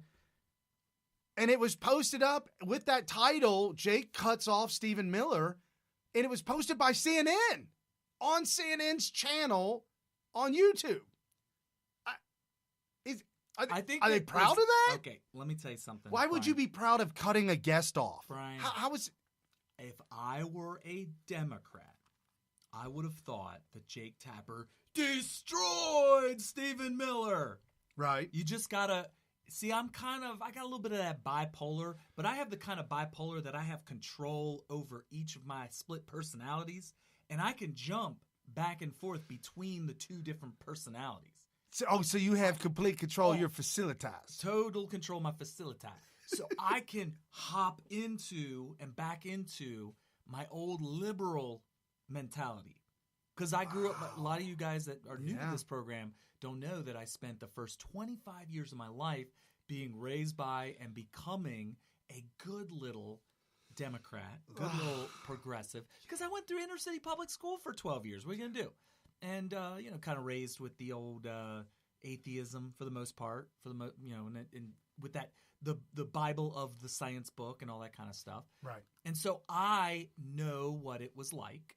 I remember what I believed. I remember what others like me believed. I probably argued for this religion for many years in addition to believing in it. But I can tell you right now, having been there, I can tell you that when I watch that video, the liberals are like, yeah, Jake Tapper, you let him have it. Although he lost. Well, but trust me, they thought he won. That thing's going to get a lot of shares by both left and right because the right's going to look at that and say, wow, Stephen Miller destroyed fake Tapper. And I think he did. I would have liked for him to get that last word in over the top of fake Tapper. And then that would have been the fatality on top of the flawless victory. Right. But I think the thing that makes Jake Tapper the big loser in this is when you say, I just want to come out here. You offered me to come on and talk about this. You haven't asked me one question about this. But regardless of that, I just want to get the truth out. And he says, not on my show. I mean, you're the loser there. You're a big fat loser there. But the Democrats are going to just see right through that, and they're not gonna understand it. They're not gonna see how stupid it made him look. And Geraldo Rivera, Geraldo, the broken nose Geraldo, the Al Capone vault Geraldo, by the way. Yes, I do remember. Yeah, it's unbelievable. And he's got some sex scandals in his past, and I don't know how he's still on Fox News. He tweets out and gives out pictures of himself He's and like stuff. 99 years old, but I got to give him credit, man. If I had a bod like that when I get to his age, wow. He was on the 5, and apparently they were sharing videos or pictures of their their New Year's Eve, Christmas New Year's Eve picture, and he posted a picture and they put it on the screen, and he was on the beach with no shirt on. And I mean, when you go to the beach, and Kimberly Guilfoyle was like, "Ew, gross." Well, hold on. If you have a picture of yourself on the beach, you're probably going to not have a shirt on, right? Well, yeah, but he looks good. I mean, for his age. For his age, I mean, he doesn't quite have a six-pack, but almost. He's got some pecs, right, and some triceps and. But he's definitely a lib. He's definitely a lib. But he was on Fox and Friends, and this is what and I gotta play this for you because he's a Democrat through and through. He's the Jewish Democrat that none of us understand why you ever vote that way. It's just beyond me. And so he's on Fox and Friends, and is he Jewish? Isn't he Jewish? I know he's Puerto Rican. Oh. Did I just call somebody a Jew that's not a Jew? I don't know. Look it up. I think he's a Jew. Bing! Flip a coin. I don't know. He's a Jew. No idea. Okay. So anyways. Not that matters. Right. But I'm shocked that he still votes Democrat. All right. And so he had this to say on Fox and Friends about the whole Bannon book, Trump debacle mess up. Oh, he's a Jew. I think the first things first is this Bannon book that drops in about an hour officially. A lot of people got ahead of time. Overall, before we dive into it, I think the greatest damage to the president is these so-called people on the inside that think he's got mental issues, that not fit for the job. That infuriates me, really, Brian, because I have known this man for 40 years. And I heard a commentator on MSNBC yesterday say, as a scientific medical fact, that there is no doubt but that the president emotionally and intellectually has deteriorated from his days as Celebrity Apprentice. Oh. Okay, folks, if you didn't hear that report, that apparently CNN said that a handful of Democrats and at least one Republican that we know of met with the Jamaican psychic news advisor. What? Met with a psychologist, not a psychic. Might as well be, right? Psychologist, same thing. And the psychologist, according to the people in the room, this is what that psychologist had informed with their evaluation of seeing Trump on TV. This is the psychologist interpretation of what's going on with Trump. I'm glad you all come here to listen to me, and I'm telling you right now, a delusional, paranoid, schizophrenic, crazy. So it's projection. What? Stop! Somebody get the phone. What? So the guy was projecting, for the most part. Oh, really? That's how the meeting went down. No, that's what CNN report. What? So the guy was crazy. Well, they all are, right? They never had the psychologist. They never interviewed him. They never interviewed what? Trump? The psychologist. They never what? They never interviewed the psychologist. They pulled one of the Democrats that claimed he was in. So it was somebody familiar with the psychiatrist. Well, it was a Democrat that claimed he was in the room at the time. Oh, for crap! Said he heard it. So that's people. Everything you read and hear in mainstream media, in politics, is somebody's either interpretation or just a story that they want to tell you today, just to entertain you. Not that anything has any basis in fact. It's just, let's entertain you today. Let's tell a story. And again, there's a video up that breaks CNN down and says that this is all projection. Right. Projection meaning feelings and emotions and things that you've done that you can't reconcile with. You don't know how to deal with those emotions, those feelings, or ideas, or whatever. And so you put them out onto somebody else. More specifically, I really want everybody to understand projection because it's unbelievable. Of all the different things that you can learn in psychology, if you really want to understand your fellow man, human beings, all you need to learn is one thing, and that's projection. And basically, what the simplest way I can describe projection is this. When you have certain feelings and certain beliefs and certain, maybe you have some character issues, right? And you know this about yourself because it's you. You know, nobody's perfect. Everybody knows their problems. You assume, maybe it's because of your ego or whatever, you assume that, oh, well, everybody goes through this. So you accuse other people of doing this stuff. So if you're like, you know, you could be, you'd have a problem with cheating on your spouse. Johnny, I know we've been together for years, but I just got to ask you, why are you cheating on me? I ain't cheating on you. Yes, the perfect one's cheating. You know you are. If you're the type of person that can't say no to a strange woman, let's say if you're a man. Bill Clinton. You would be more likely to accuse somebody else of infidelity because you assume that everybody has the same problem you do. That's projection. Hillary Clinton. So the way you can use this in your everyday life is when somebody starts throwing around crazy accusations, what they're really doing is telling on themselves. And you can learn a lot about somebody based on the kind of things that they're doing like that. My 8 and 9-year-old daughter came running through the room, and the older daughter believed in her heart that the younger daughter was going to tell on her. Oh, no. And the younger daughter stopped, and all I heard the older daughter say, "Why, how dare you tell on me?" But she didn't tell. And I looked at her, and I looked at the older daughter, and I said, "Tell on you about what?" Uh-oh. And she looked, she said, "Nothing." I said, "She already told us what you did." And she looked at her and said, "How dare you tell him I broke that?"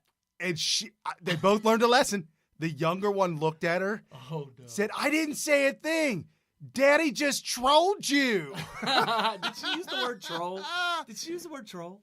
I don't know what she said, but I sum it up. No, I don't think she's troll. And she looked at me, looked at everybody. We stood there and waited, and she broke down. Like, it was her everything came together. Crying? Boom. Oh, man. Meltdown. It just made your daughter cry. That ain't right. Well, but she did something so egregiously wrong and attempted to lie about it. Okay. Now she won't do that no more. You tricked her. Or trolled her. You trolled her. I didn't trick anything. She tricked herself into getting trolled. Yeah, she shouldn't have projected. She shouldn't have projected. Right. She believed that she was getting told on it. She wasn't. Because she would tell on her sister. Oh, yeah, in a heartbeat. In a heartbeat. Oh, my gosh. Anyway. So back to Geraldo Rivera talking about his love for Trump. Pretty much, It's right? amazing. Yeah. If you can get Brian, because I have known this man for 40 years. And I heard a commentator on MSNBC yesterday say as a scientific medical fact that there is no doubt but that the president emotionally and intellectually has deteriorated from his days as Celebrity Apprentice. So not only have I known him for 4 decades, I was on the last episode of Celebrity Apprentice with him every single day and spent an hour with him, as you'll recall, coming back from Puerto Rico on Air Force One and having just a one-to-one conversation. It is a slander. It is low down and dirty. It is absolutely false. This man is as lucid and as intelligent and as intellectually in charge of himself as he has ever been. Does he read? I don't sit in a lending library when I'm with the President of the United States. I'm not going to give you any information that I haven't seen with my own eyes. All I can tell you is he is extremely aware of everything that's going on. Sure. I think that his problem is he's aware acutely of too many things. He has so many things on his plate. I think that the challenge of the job is more than he ever expected it to be.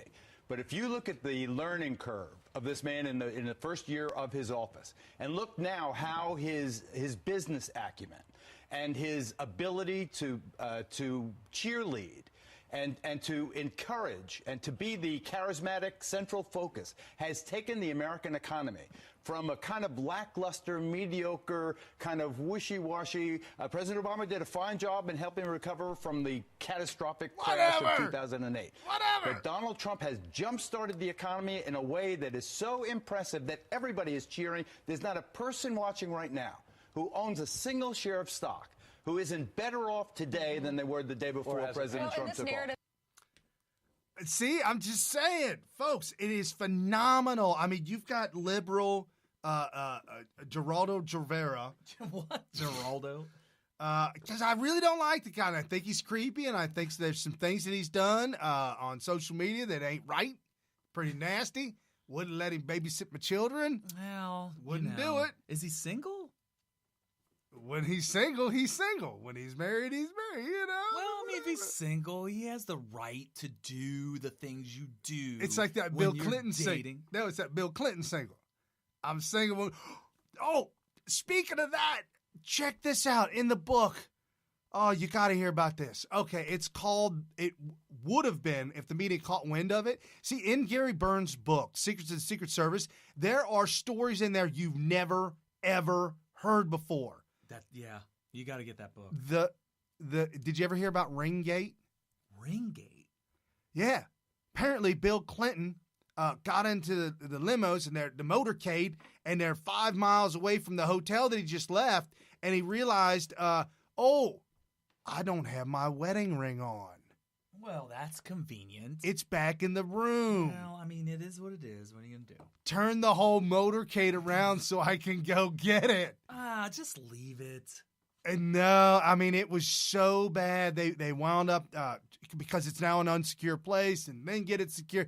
It was an absolute debacle nightmare to go back and get Bill Clinton's ring on. Why you wouldn't have that on just leave it.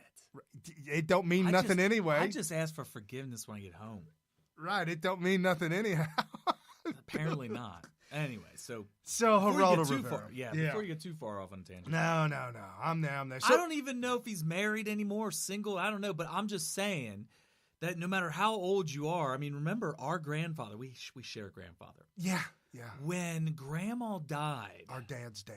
You would have thought he was 21 years old. Well, your older brother took him out to the clubs. I know. He was going to the Cleasy. I mean, literally going to the club and just and all of a sudden we in a wheelchair. Oh yeah. We would go to the nursing home, and when I get there, we go into the room. The walls were covered in 35 millimeter developed camera film. Pictures, if you will. That's what we call them today, right? Pictures. Right, pictures. And they were posted up on the wall everywhere. And every one of them was him in his wheelchair at a bar or a club with his arm looking like George H.W. Bush around the waist. And the girl, I mean, these girls are like barely 21, 22, 23. It's like for you baby boomers, it's like George Burns back in the day. Oh, the comedian George Burns that smoked the cigars. Yeah. Yeah, that's who we're talking about. Yeah. But in a wheelchair. But in a wheelchair. Yeah. So the point is that once Grandma died and he's technically what do they call it? Widower? Is that what they called it? Yeah. He hit the single scene. He's like, I got one last one in me. Come on. He's like 90, but he's rolling that wheelchair, or somebody was helping him. Your brother. Your brother. Anyway, so I'm not, if Geraldo's single, which I don't know if he is or isn't, good job, man, at the gym. Good job at the gym. That's all I'm saying. Yeah, doing a better job than I am. Yeah. But you're not single. So you're allowed to let yourself go. No, my wife is telling me to get back in it. Yeah, your wife, if she's listening right now, she's going to be like, she's mad. Yeah, she's mad at you. She's so mad. Anyway, all right. Okay, so back to the Bannon debacle. So Donald Trump tweets out. Donald Trump tweet. Michael Wolff, the fake news, writer of the fake book. Oh, and by the way, I want to kind of build up what you're saying here. Okay. Because you might not have listened to any news until today. So, I didn't think about that. Yeah. Okay, that's how you got to do the news. Okay. And you be brief about it. You don't want to belabor the point. But a book came out this week. I didn't even go there. Yes, by Michael Wolff. And Fire and Fury is what the book was. There's a free copy of it that you can get. You go to Smith Radio, Brian P. Smith. There's a free copy? Yeah. You email me, Brian at smithradio.com. I'll get you the PDF. Really? Yeah, WikiLeaks put it out. Oh, man. Oh, I feel like there's something illegal about that. No, it ain't right. Because if you wrote a book, you would be mad about that. You would be mad. So, and I think you might one day, right? Yeah, it's in the All right, works. so Fire and Fury comes out. Michael Wolff writes it. So apparently, Michael Wolff, and I'll just walk you through my experience of having this all come out. I'm just getting blown up with tweets. Turns out Bannon was reported in The Guardian as saying all these things. And in The Guardian, the way they reported it was in this new book coming out. And I didn't read it very carefully. I skimmed through it. I assumed that the book was written by Bannon. And if you look at a lot of the initial tweets that came out about it, I'm not the only one. There was a lot of people that thought that Bannon wrote a book. And Bannon... A tell-all. A tell-all, yeah. And that it was coming out, it was called Fire and Fury, and Bannon just bashes Trump to pieces. So a lot of people, their initial reaction was, oh, hell no, Bannon's a turncoat, he's a Benedict Arnold, all this kind of stuff. Even Trump tweeted pretty early and just blasted all over Bannon. There was an official statement. Do you have the official statement in front of you? I don't even know. His official statement was just absolutely blasting. I mean, I'm going to be honest with you. I don't think you could possibly destroy a man more than Donald Trump did Bannon in his official statement in retaliation for the quotes that were apparently quoted in this book. Well, and our buddy Jack Prosobic, who is tied up, he was going to be on the show today. He's tied up right now. He even tweeted out an excerpt from the book and highlighted it and said, look, he's referencing unnamed sources that told him. Okay, so let's walk through it. So then somebody said, hey, Kerry, because I said, wow, Bannon, wow. That's all I got to say. You know, I didn't blow up all over Bannon, but I did say some pretty harsh things about him. And then somebody pointed out, hey, he didn't write the book. Some other guy did. Some lib did.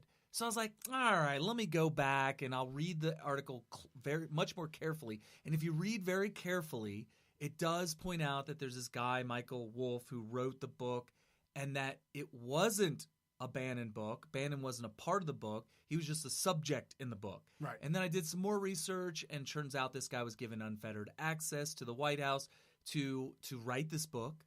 And I even later found out, before I give you that much of information, I decided to research the actual author, Michael Wolff. Turns out his Wikipedia entry. Now, you tell me, Brian, you've done a lot of research over a lot of people in politics, in journalism, writers over the past 4 or 5 years that we've been doing this. Right. When have you ever, to me, this was like, what? Are you serious right now? His Wikipedia entry, the day I looked at it, had a whole paragraph in it talking about how he has a reputation for either misquoting people, altering quotes, or making up quotes from scratch. It literally says that in his Wikipedia entry. And you know how Wikipedia is. It can constantly change nonstop. So I don't know if it still says that. But the day that I looked him up, this is what it said in his Wikipedia entry. And I was just like, okay, well, why are we just blanket believing him? And Trump did, and there's all these people rushing to Bannon's defense. And in a way, I can't really fault them for rushing to Bannon's defense, but then you do it at the expense of Trump because he already destroyed Bannon.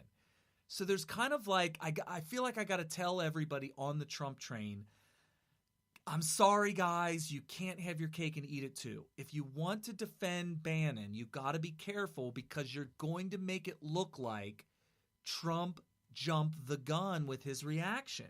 You can't have it both ways. You can't save Bannon and not make Trump look like he made a mistake by coming out too early. You know, I left the Bannon bus, if you will. And I'll give you my story on that too. Back when he was let go and he's fired. Okay. Whatever the case was, we were told he can fight better on the outside than the inside. There's all these different crazy spins about how it was. And the thing is, whatever. Okay. Yeah, and the thing is when it was told to us that, he wasn't really fired. He just can do a better job of defending and fighting for the Trump movement from the outside. He's his hands are tied in the White House. He'll do better on the outside. It sounded like Trump was on that narrative. Like he supported that narrative. Right. He may not have said it explicitly, but he didn't deny that. He seemed like they parted ways on good terms. Everything seemed good. And so when people were pushing that narrative that he wasn't really fired, it was more like he was reassigned almost. I was like, okay, all right, I'll buy that, just like you said. But now it's not looking like it. Looks like he was just being nice at the time, and that wasn't the case even at the time. Right. Come to find out, the Mercer, the backers that initially backed Ted Cruz and was down good friends with Bannon, Ted Cruz, whatever it was. And then when Ted Cruz left out, they immediately backed Trump. And apparently Bannon had a relationship with these folks. And now Mercers have come out and said, we 100% back Trump and we are 100% out of Bannon and will not support Bannon whatsoever. Looks like Bannon probably not even going to be with Breitbart anymore. Literally, this mess that Bannon has caused, and Trump even made a comment, said that that Bannon was only around because it pleased the Mercers, and they were big money backers. Sometimes you got to do that, I guess. I mean, whatever. It's a campaign. You got to win. Well, now we got to shed some baggage. We got to get rid of this baggage. Right. So can I read the response by Bannon then? Now, by the way. Oh, hold on. We got to do the tweet. The Bannon response came out just recently. Today. Donald Trump's tweet. Okay, yeah, here's his tweet. Go ahead. Michael Wolff is a total. Michael Wolff's the author of Fire and Fury. Michael Wolff is a total loser. Now, I'm really starting to enjoy Twitter's multi-characters now because Trump can put out paragraphs. Right. Michael Wolff is a total loser who made up stories in order to sell his really boring and untruthful book. He used sloppy Steve Bannon. Dude, when you get labeled by Trump, it's over. Well, it is over. And when you say sloppy Steve Bannon, everybody knows. Yeah, he looked sloppy like bag of rags. Do you remember the article? I don't mean to get too much on a tangent here, but I think it's a good idea to bring it back up. A long time ago, somebody came out with an article theorizing that Bannon was in charge of the country. Look at the way he can dress and get away with it. Yeah, because everybody else dresses to the nines. And let me tell you something. If anybody here is from New York or has ever had a friend or a family member from New York, you know exactly what I'm talking about. If you wear jeans, they say, what is this, a rodeo? This ain't no rodeo. Get out of the jeans, put on. You got to have dress pants. This ain't L.A. rodeo. Yeah. You can mispronounce the word, but you ain't wearing that. And in L.A., when you have the button-up shirt with the last button unbuttoned and then rolled-up sleeves, all that. No, you got to have a tie on. Yeah. You have to have a tie, and then you better have a coat. Nobody on the West Coast dresses to the nines. It could be 125 degrees in New York City in the middle of the day. Three-piece suit. You're going to have a coat. You're going to have a coat on that damn suit. Yeah, and so that's the way it is in New York. And that's where Trump's from. And that's where his people's from. Right, so Bannon shows up in the White House. He is the only one that looks like an absolute slob. And so this author of this article that came out, and we talked about it on the show, theorized that he must be in charge because he's clearly not answering to Trump because Trump would never allow somebody to dress like that. Apparently, Trump is answering to Bannon, and that was his theory. And turns out Trump was probably not too happy about that. He used sloppy Steve Bannon, who cried when he got fired. That's really and bad. Begged for his job. That wasn't even his first tweet about him, though. Like I'm sorry, that was his first tweet about him, but he had the statement, the official statement that was just as bad. Now Sloppy Steve has been dumped like a dog by almost everyone. Too bad. Oh, man. I mean, how do you recover from that? I don't. And I know we played the thing by Jake Tapper with Steve Miller crushing it. Trump tweeted out as well. Jake Tapper, fake news CNN, just got destroyed in his interview with Steve Miller. He did. Of the administration. Watch the hatred and unfairness of this CNN flunky. I just bring that back up again because CNN is rolling and loving this Steve Bannon thing. They're perpetuating. They're triggered by it's just an emotion. Oh, we got Trump now. We got him on the ropes. Yeah, so when this book first came out, as you can see by what happened there? That was me. Oh, there you go. Sorry about that. We're probably still on though. Yeah, we just can't hear ourselves because he just jerked the wire out. Good on you, Brian. All right, we're good. So when this book first came out, and I took it at face value. Trump clearly took it at face value. Right. A whole bunch of people, even Trump supporters, all took it at face. Bannon supporters were like, "Oh my gosh!" I remember Cernovich's first reaction to it was like, "I don't know what's going on here." But being a Bannon supporter that Mike has been for a long time, he basically was saying, if he has something to say about this, he needs to get out now. Crisis management is measured in minutes, not hours. And so all these people who had been Bannon supporters for a long time were really like, what? Where is he? What is he doing? He was MIA for what, 2 days? All the way up until today. All the way up until today for the most part. He really didn't have a real response until earlier today, which I'll read your response in a minute. But I printed it off for you. Oh, thank you. Wow, that'd make it easier. Big print. Nice. So anyway. It's blind old folk. Oh, yeah. Do you have the spectacles? So anyway. Yeah, so you know, I feel bad for the people that have put a lot of stake in Bannon. Like Ann Coulter's one of them. I like here's what I liked about it. And if you guys go back to me back in the day, if you want to dox me from the Bannon early on, I haven't really said much about him at all. Bannon originally called himself the honey badger. Honey badger don't give no that. Yeah. Honey badger don't give a SHI. You know, he was all into that. And honey badger can actually run backwards. Honey badger attack a bear. Honey badger attack a lion. And little baby honey badger, right? Yeah. I remember them calling him the honey badger. And I thought that was cool. He's feral, too. Oh, wait, I'm just kidding. Woo! They got a procedure for that. It's called a Gumby stick. Anyhow.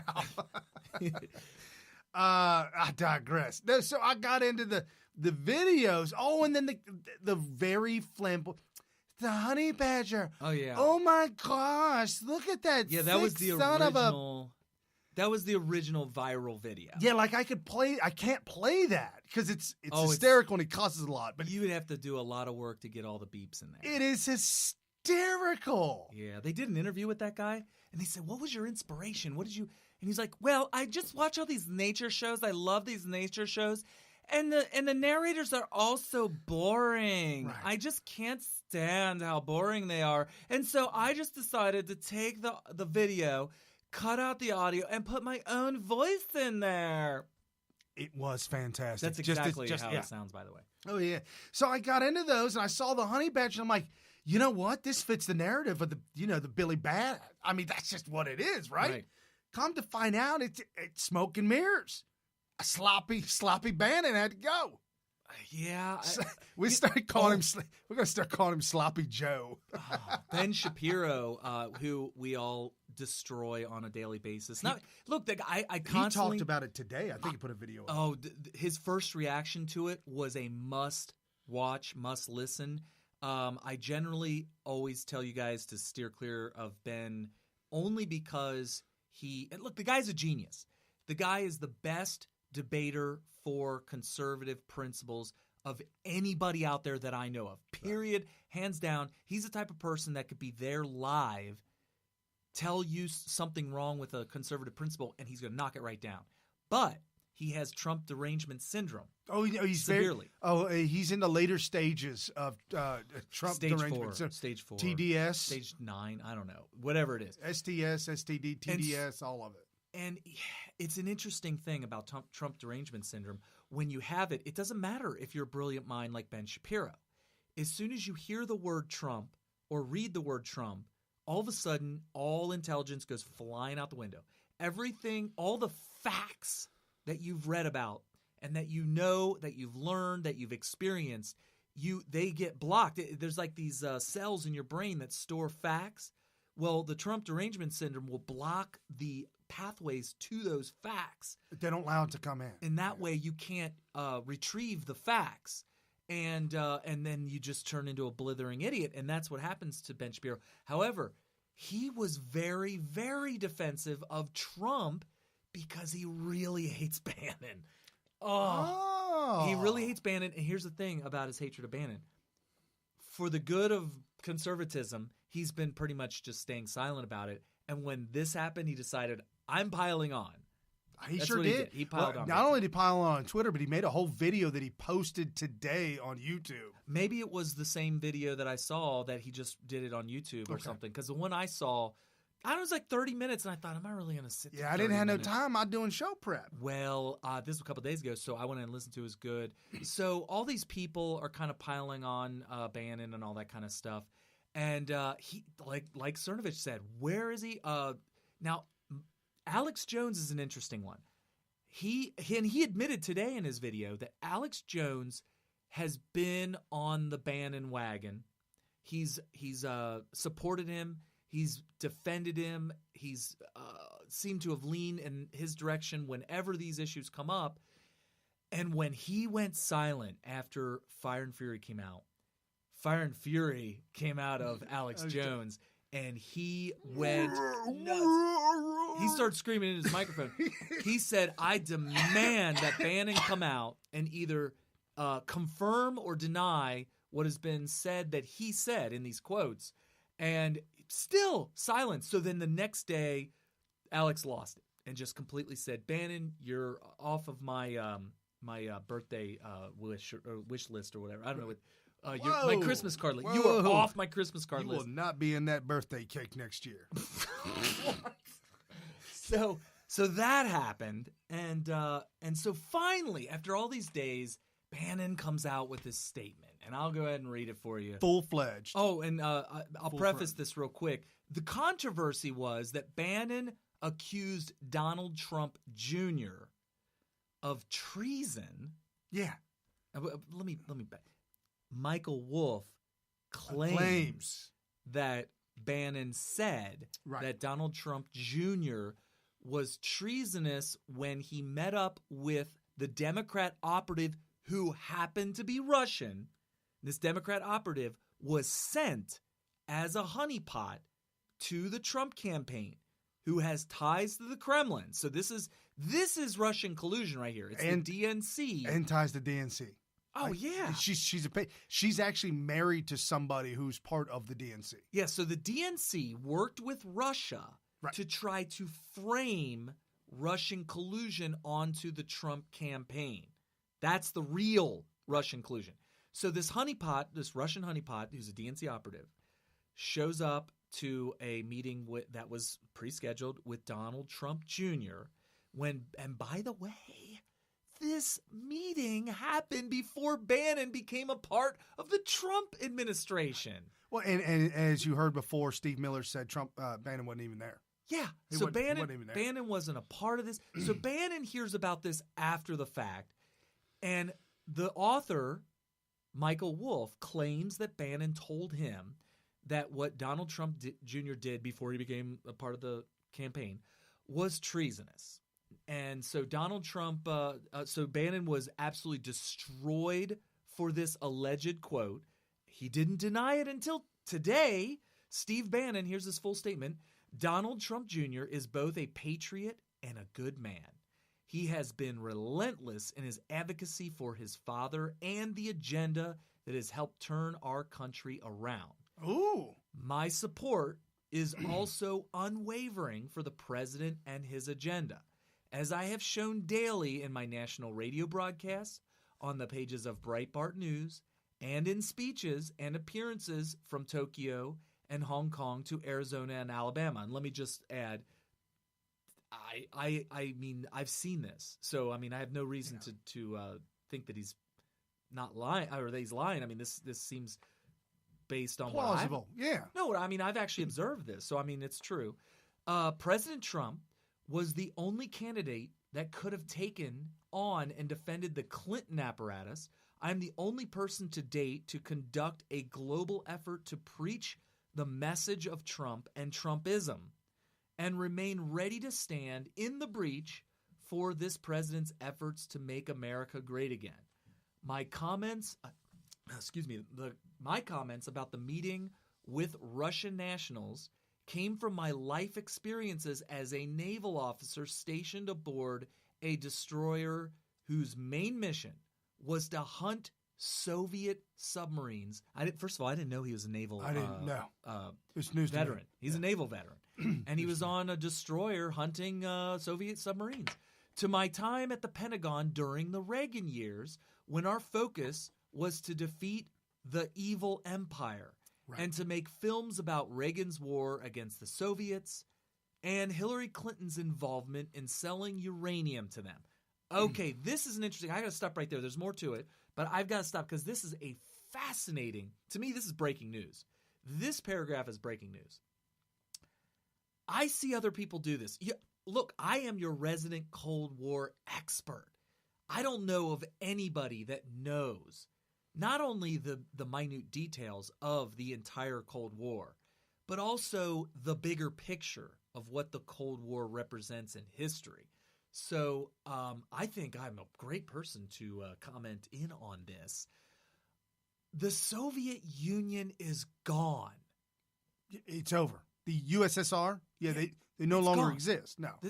Russia is not the Soviet Union. And I understand that the people are to say that Russians are Soviets and that Russia is the Soviet Union is just really I don't stretching it to the point where it's false. I just think it's destructive line of reasoning. It's almost like going to Germany and saying, "Yeah, well, these are all Nazis." I mean, these are the Nazis. Yeah. Look, I don't like Germans. You know why? Because my grandfather fought the Nazis. What?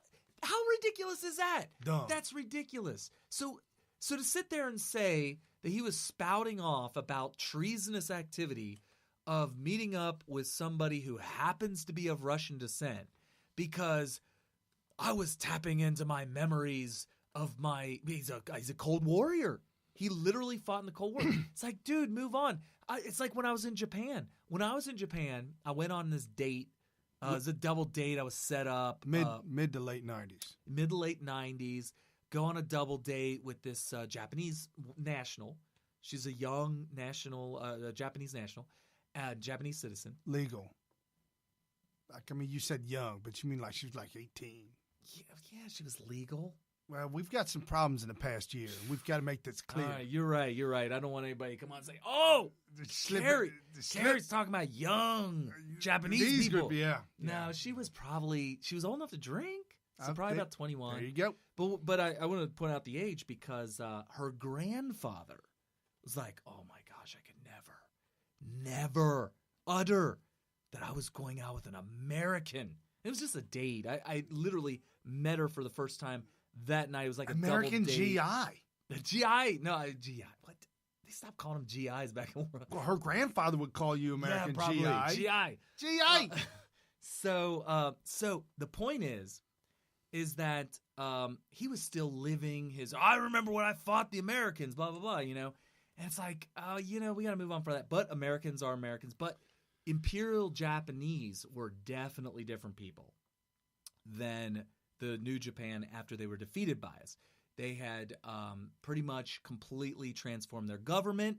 They were kind of forced to because we made them, but then they became happy with that and everything's fine. So it's ridiculous to say, oh, those damn Japs or something like that because, well, I fought in World War II against those bastards or something like that. It's like, I don't know, Bannon.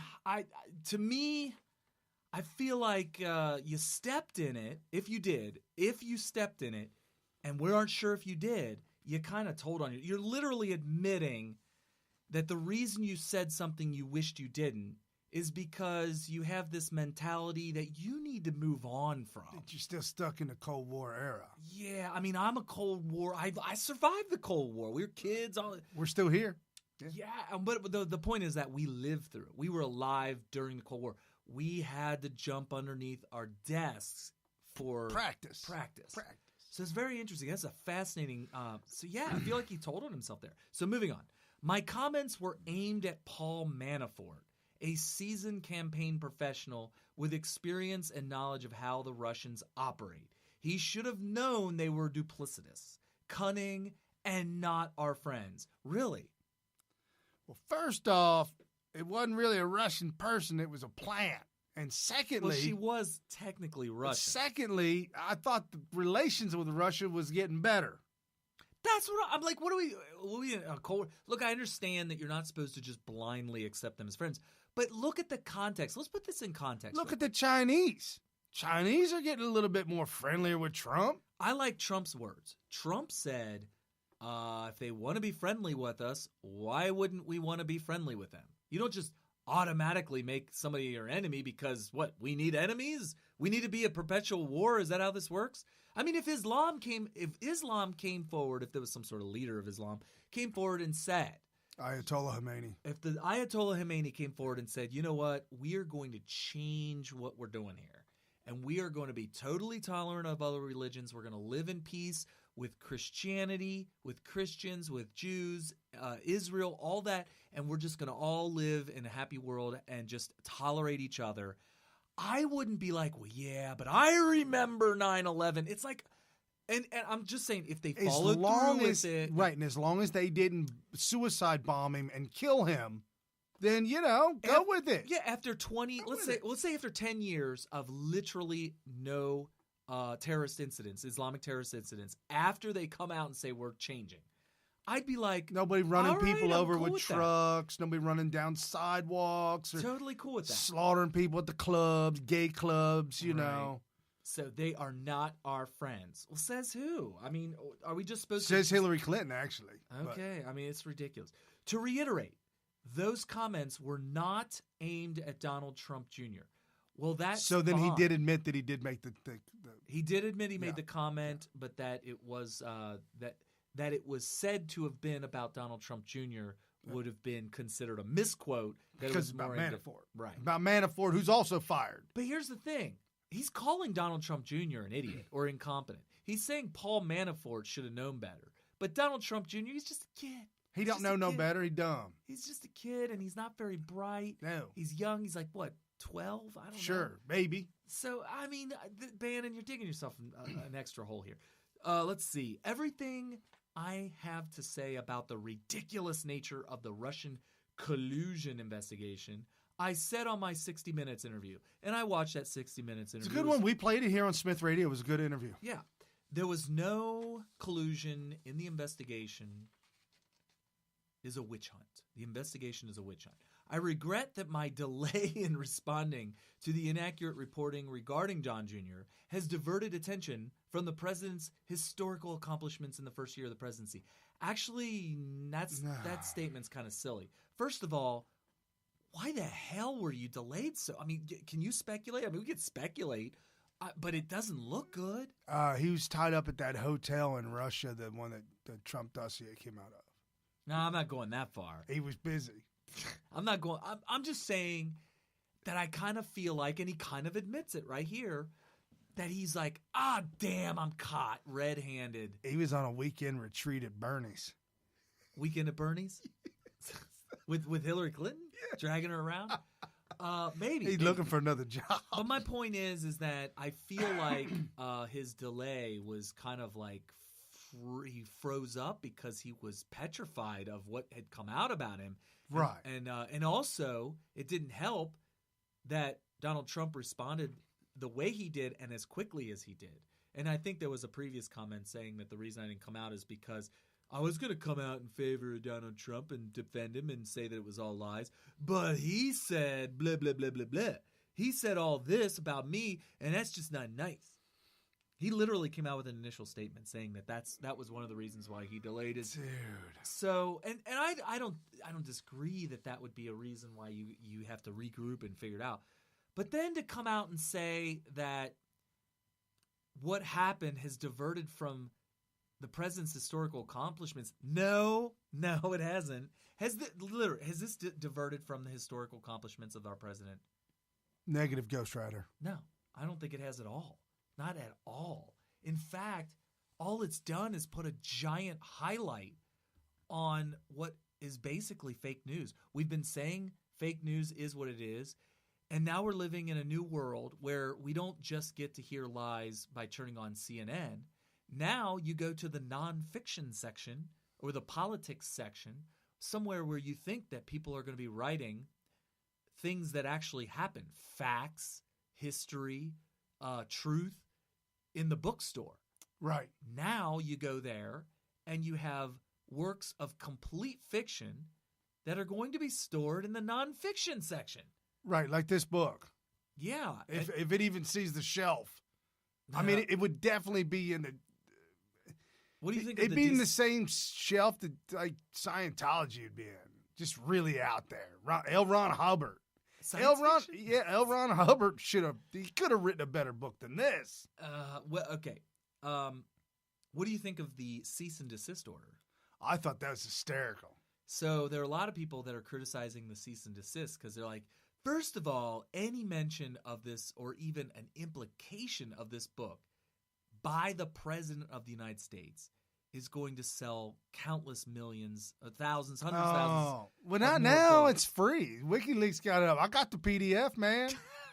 You hit me up. Hit Brian at smithradio.com. Email me. Send $1 to patreon.com/smithradio. As a donation to be part of us, and you can be in the private Smith Radio message meetup group. You talk to us 24/7. And as a free gift, speaking of cease and desist, as a free gift from us to you, I got the PDF, dog. No, we're not going to send them the PDF.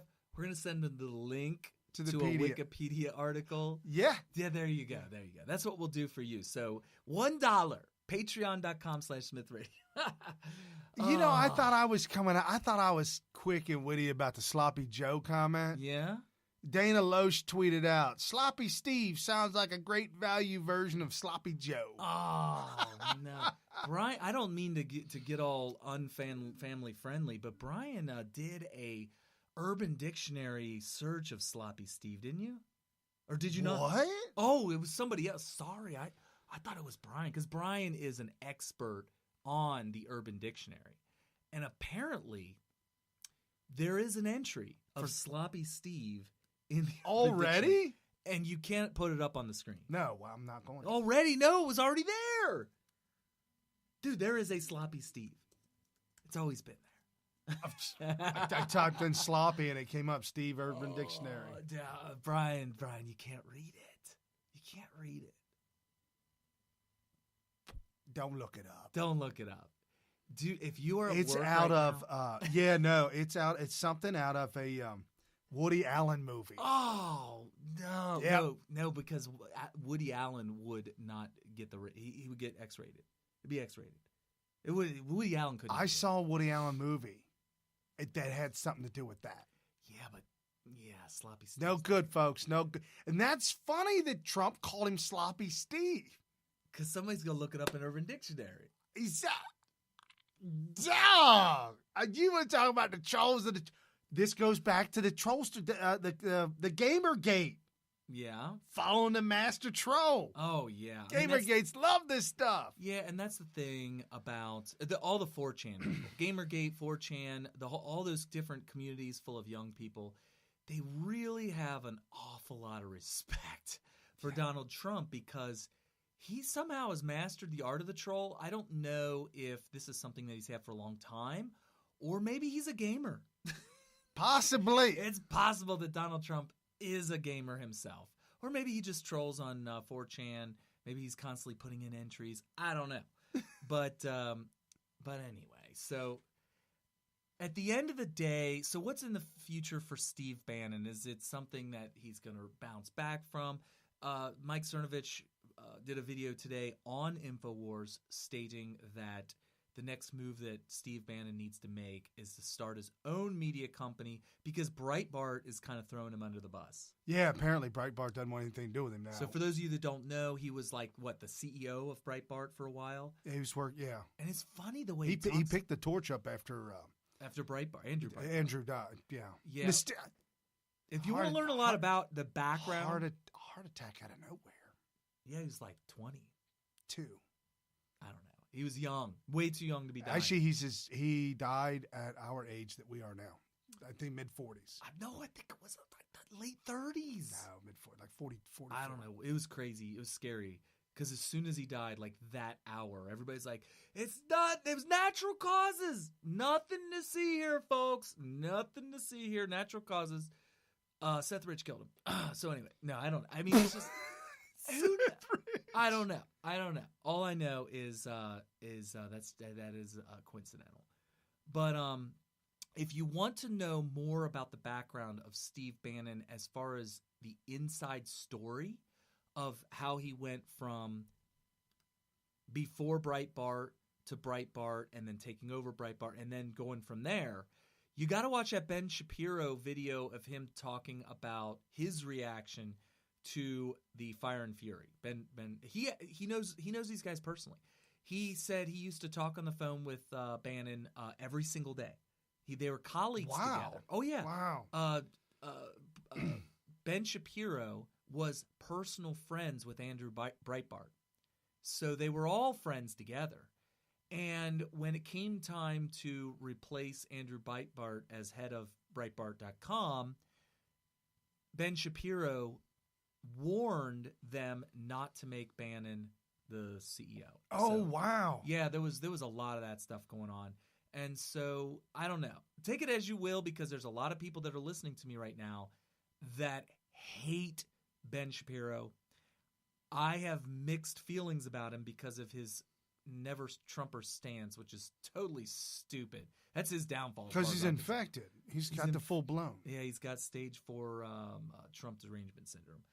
But so I have mixed feelings about him, but I have an open mind because I really respect his intellect outside of Trump conversations. As long as Trump's name's not brought up, he's genius as far as I'm concerned. So what do you got? Oh, I was looking for that Nancy Pelosi. Nancy Pelosi came out last week, a couple weeks ago. I posted this. I was talking with Nancy Pelosi. Why'd you have me hook up to this anyway? Oh, okay. Sam said he had some information he wanted to talk about. Oh, well, did you tell me you can call? He said he would if he could. Why don't you text him? All right, I'll text him. So Nancy Pelosi came out and she made a comment. When she hits to the Twitter, folks, she is as deranged as it ever was. I mean, literally, Nancy Pelosi's got some major problems with her faculties and her mental stability. If you talk about anybody really unstable. And she tweeted out, the bigoted worldview that is Bannon pushed remains at the White House. Supremacists still have the ear of Trump and are shaping national policy through their hate-filled lenses. Yes, that means, Stephen Miller, you must be removed. So she calls Donald Trump a racist listening to white supremacist and then calls for the firing of a Jew. Look, these people are idiots. These people are idiots. I know you hate it when I say Jew, but I gotta say. No. I was talking to Brian on the phone earlier. Whenever the word Jew makes me cringe, and it shouldn't. When somebody is of the religion of Judaism, they are considered a Jew, and it's not slander, but for some reason it just sounds like slander to me. Right. It shouldn't be. If you're Jewish, then you would be considered a Jew. It just, I don't know. It just seems like one of those labels that I'd really rather not plop on somebody. So be careful. I mean, Nancy Pelosi can delete those really, really quick. So over the holidays, the past couple of weeks, I was on the Twitter. I was going to town, and Nancy Pelosi, because I got her on notifications, popped up. She tweeted something. I said, oh, I'll be the first to reply to this one. I'm going to knock this one out the park. Send. Sorry, you cannot reply to a deleted tweet. Really? Oh, my goodness. Cancel. Screenshot. Now I can't find it on Twitter. I put it back up. But this is one of those that she deleted. Nancy Pelosi posted this and then removed it. Wonder why? Dementia's getting worse. She tweeted out, I am disgusted. This is about the tax break that Trump passed. I am disgusted with President Trump allowing people to keep more of the money they earn. It is this type of widespread theft of public resources that keeps America from being great, Mr. President. So half of that was progressively correct. By progressive, their language is critical because they're lying to you, but they use language that sounds palatable. It sounds correct, politically correct, progressively correct, and you just got rid of it, so I can't read it again. I wanted to point out that you're not supposed to say that when you cut taxes, you're letting people keep more of their money that they earn. Just like Hillary said. That is a huge faux pas. Just like Hillary Clinton said in the campaign, we are going to raise taxes on the middle class. I promise you.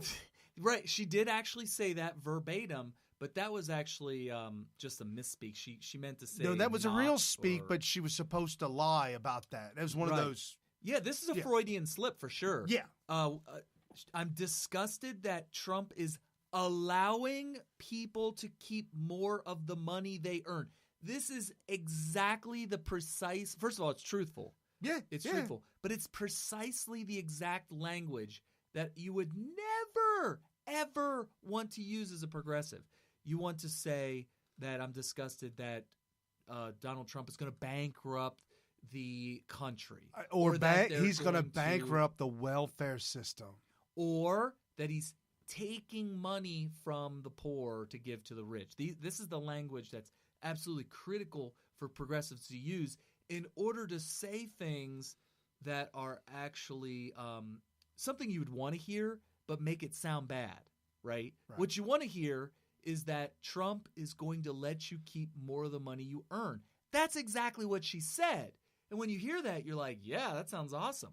But that's not what they want to say. What they want to say is they're going to take money from the poor. They're going to bankrupt the country, all this kind of stuff. So, okay, check this out. This is the greatest video clip of Nancy Pelosi ever.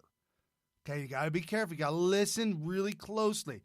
A guy with a camera, posing as a reporter or whatever, approaches behind Nancy Pelosi. I haven't seen this, by the way. And makes a comment to her. And maybe I'll do it twice. It's real quick. It's 11 seconds. Nancy. Hi. Prison time's coming soon. Be ready. Donald Trump. Not much time left. Bad news. He said prison time. Prison time. Nancy. Hi. Prison time's coming soon. Be ready. Donald Trump. Her reaction Not much time left. was Bad nothing news. at all. She was like, Mm-hmm. I'm not going to react to this at all. Let me turn around very smoothly. Bot. This could be bot. I need to go into. She went into bot mode. You should have superimposed the audio of the robot sound that goes when she turns around, because like she turns That around is like perfect. Like, do not make any sudden movements. I can actually do that. I can. We put that in. absolutely need to do that. I can put that in there. Wow, that's amazing. Can you make her voice sound like a robot? But she doesn't say anything. Well, we could make her say something. Oh my gosh! If you want, we need to do that. Absolutely. But this kind of like. Wait, I can't do. Oh, is that what that was? What I was don't that? know. I was trying to do the robot voice. I could probably do it. I don't know. Kind of like this. Oh my goodness! That sounded like you were taking a shower. Oh, I'm in the shower. Come get me later. All right, that's fun with sound effects with Smith Radio. There you go. Yeah. So, we do have sound effects that totally make us sound like a computer, but whatever. Okay. So what do you got? Oh, I was looking at the last Steve Bannon tweet before this one. Before he just he rode off into oblivion. Yeah, well, apparently he reported about. You remember CNN over the New Year when they were having their New Year's bash. What's his face with the white hair that's connected to the Bilderbergers? Jay Leno. Oh, no. Oh, before you get into that real quick, while you're thinking of that, I wanted to say something about Nancy Pelosi's tweet where was it a tweet? Where she's talking about the one before that where she's talking about the Nazis and stuff like that. Called Trump's white supremacist listener. He's listening to white supremacists and fire the Miller, who's Jewish. Yeah. Okay. So I wanted to point something out here. As you all know, I've had the indignity of having to suffer through a couple of months, and it's only a couple months, trust me, people, where I was forced to take on cable TV for a couple months. Right. And then I'm going to cut it again. I cut it for like 6 years. They jammed me with it, and I can't get rid of it for about 3 months. So in the meantime, I'm flipping through and get the History Channel and all that kind of stuff. So History Channel has a series. It's a long series. It's like 2-hour episodes, and there's a bunch of them. And it's called like Hunting Nazis. Wow. Oh, I found it. Okay. Do you have to wait, or do you want to? I'm waiting. Okay. Hunting Nazis. So I'm like, oh, this sounds fascinating, and I kind of got an idea of what this is about, but maybe I'm going to learn some new things about what went on during World War II. And the end of the war, and there were the Nuremberg trials, and they captured all these Nazis, as many of them they could. They put them on trial, and a lot of them were executed, and all this kind of stuff. So I want to learn about it. Sounds like fun, right? So I'm watching this, and I'm listening to what they're saying, and they believe that there's a good chance that Hitler escaped, that he lived out and died in old age, or maybe is still alive today, which is obviously completely preposterous because he was kind of getting old and sickly by the end of the war, and that was like 70 years ago. Right. So he'd be like 130, 40 years old. So I'm like, okay, what are they doing here? And the more I listened to this, and the more they talked about where these Nazis went, what they did, the way that they escaped, the kind of organization that they had, some of it pretty massive, and they were speculating. There was not a whole lot of fact here. Like they would find a big complex that has survived since before the war, and they would be like, wow, you could fit thousands of Nazis in here. Oh, wow, what's this over here? It's a hospital. They could have treated people that got sick here. You could have thousands of Nazis here indefinitely, and because there's a hospital on the site, it would have not been allowed to be bombed. This must be where all the Nazis were, and it was intact. It's like, how could this place not be bombed? So, and this went on and on for hours and hours, and there's multiple episodes, and I just realized something. This is a brand new series, by the way. This is propaganda. Yeah, they're making you believe that through the end of World War II, that Nazis never went away. They literally say it. They say the Nazis didn't go away. They were always here. And by the way, there is actual evidence that there were large numbers, I mean large, maybe hundreds, of Nazis that did go to Argentina, way down in South America, and live out the rest of their days, and were somehow accepted into that country. And because I guess there was some fascism going on down there, and so they were accepted. They were allowed to live there, and they were protected. They couldn't be extradited and all this kind of stuff. So there was that, but they were using that as a basis to make you believe by when you watch the show that not only did Nazism survive through the war, but also let's see if I can. You have to pardon me. All right, while you do that, real quick, the reason why they want hold on a second, Sam. The reason why the Democrats want you to believe and the revisionists of the history to keep Nazism alive. Oh yeah, that's what they're doing. Is because they're trying to tag us, the winners, people that are winning. I got reblocked by Morning Joy. Reed. I got blocked by her Joy second account. She's got 2 accounts. Yeah, she has like AM Joy and Joy Reed. I got blocked by a second account because I had to tell her the real information that went down and why Trump won. She forgot. They don't like that. They don't like that. She forgot. I just wanted to point out that the propaganda comes in all forms and shapes and sizes. People normally would not have even picked up on that. 10 years ago, 5 years ago, I probably wouldn't have picked up on that. But having not been tapped into the propaganda machine for so long, I come back and I'm watching this Nazi show, hunting Nazis, and they're literally making it sound like we are surrounded by Nazis today, many of them still alive from the World War II, and that somehow there's this possibly a big uprising. I've never seen one in my entire life, and I live in the Midwest. Well, we have a new special guest on, probably to talk about healthcare, I believe. Is that right, Brian? Yeah, I think so. Mr. Sam Keels, one of our longest running guests. One of our first guests, longest running Patreon, if you will. He's been with the show for almost all of 4 years we've been broadcasting. Right, long time. And he at times has been our inside information guy. Right. So, Sam, what's going on, buddy? You there? Are you there, guys? Yeah, can you hear me? I can hear you now. All right. How you doing today, Sam? Oh, just another day in paradise, brother. How you doing? Fantastic. So you've got some inside information. You're talking about healthcare. We're talking about bureaucrats. Earlier we were talking to Gary Byrne about the debacle and the mess that the government is involved in. And technically, what you got to talk about kind of segues and parlays that whole government debacle, right? Oh yeah. Guys, when you talk about bureaucrats and you talk about just government in general involved in your healthcare, it is just a bad recipe all the way around. Don't you agree? Oh, absolutely.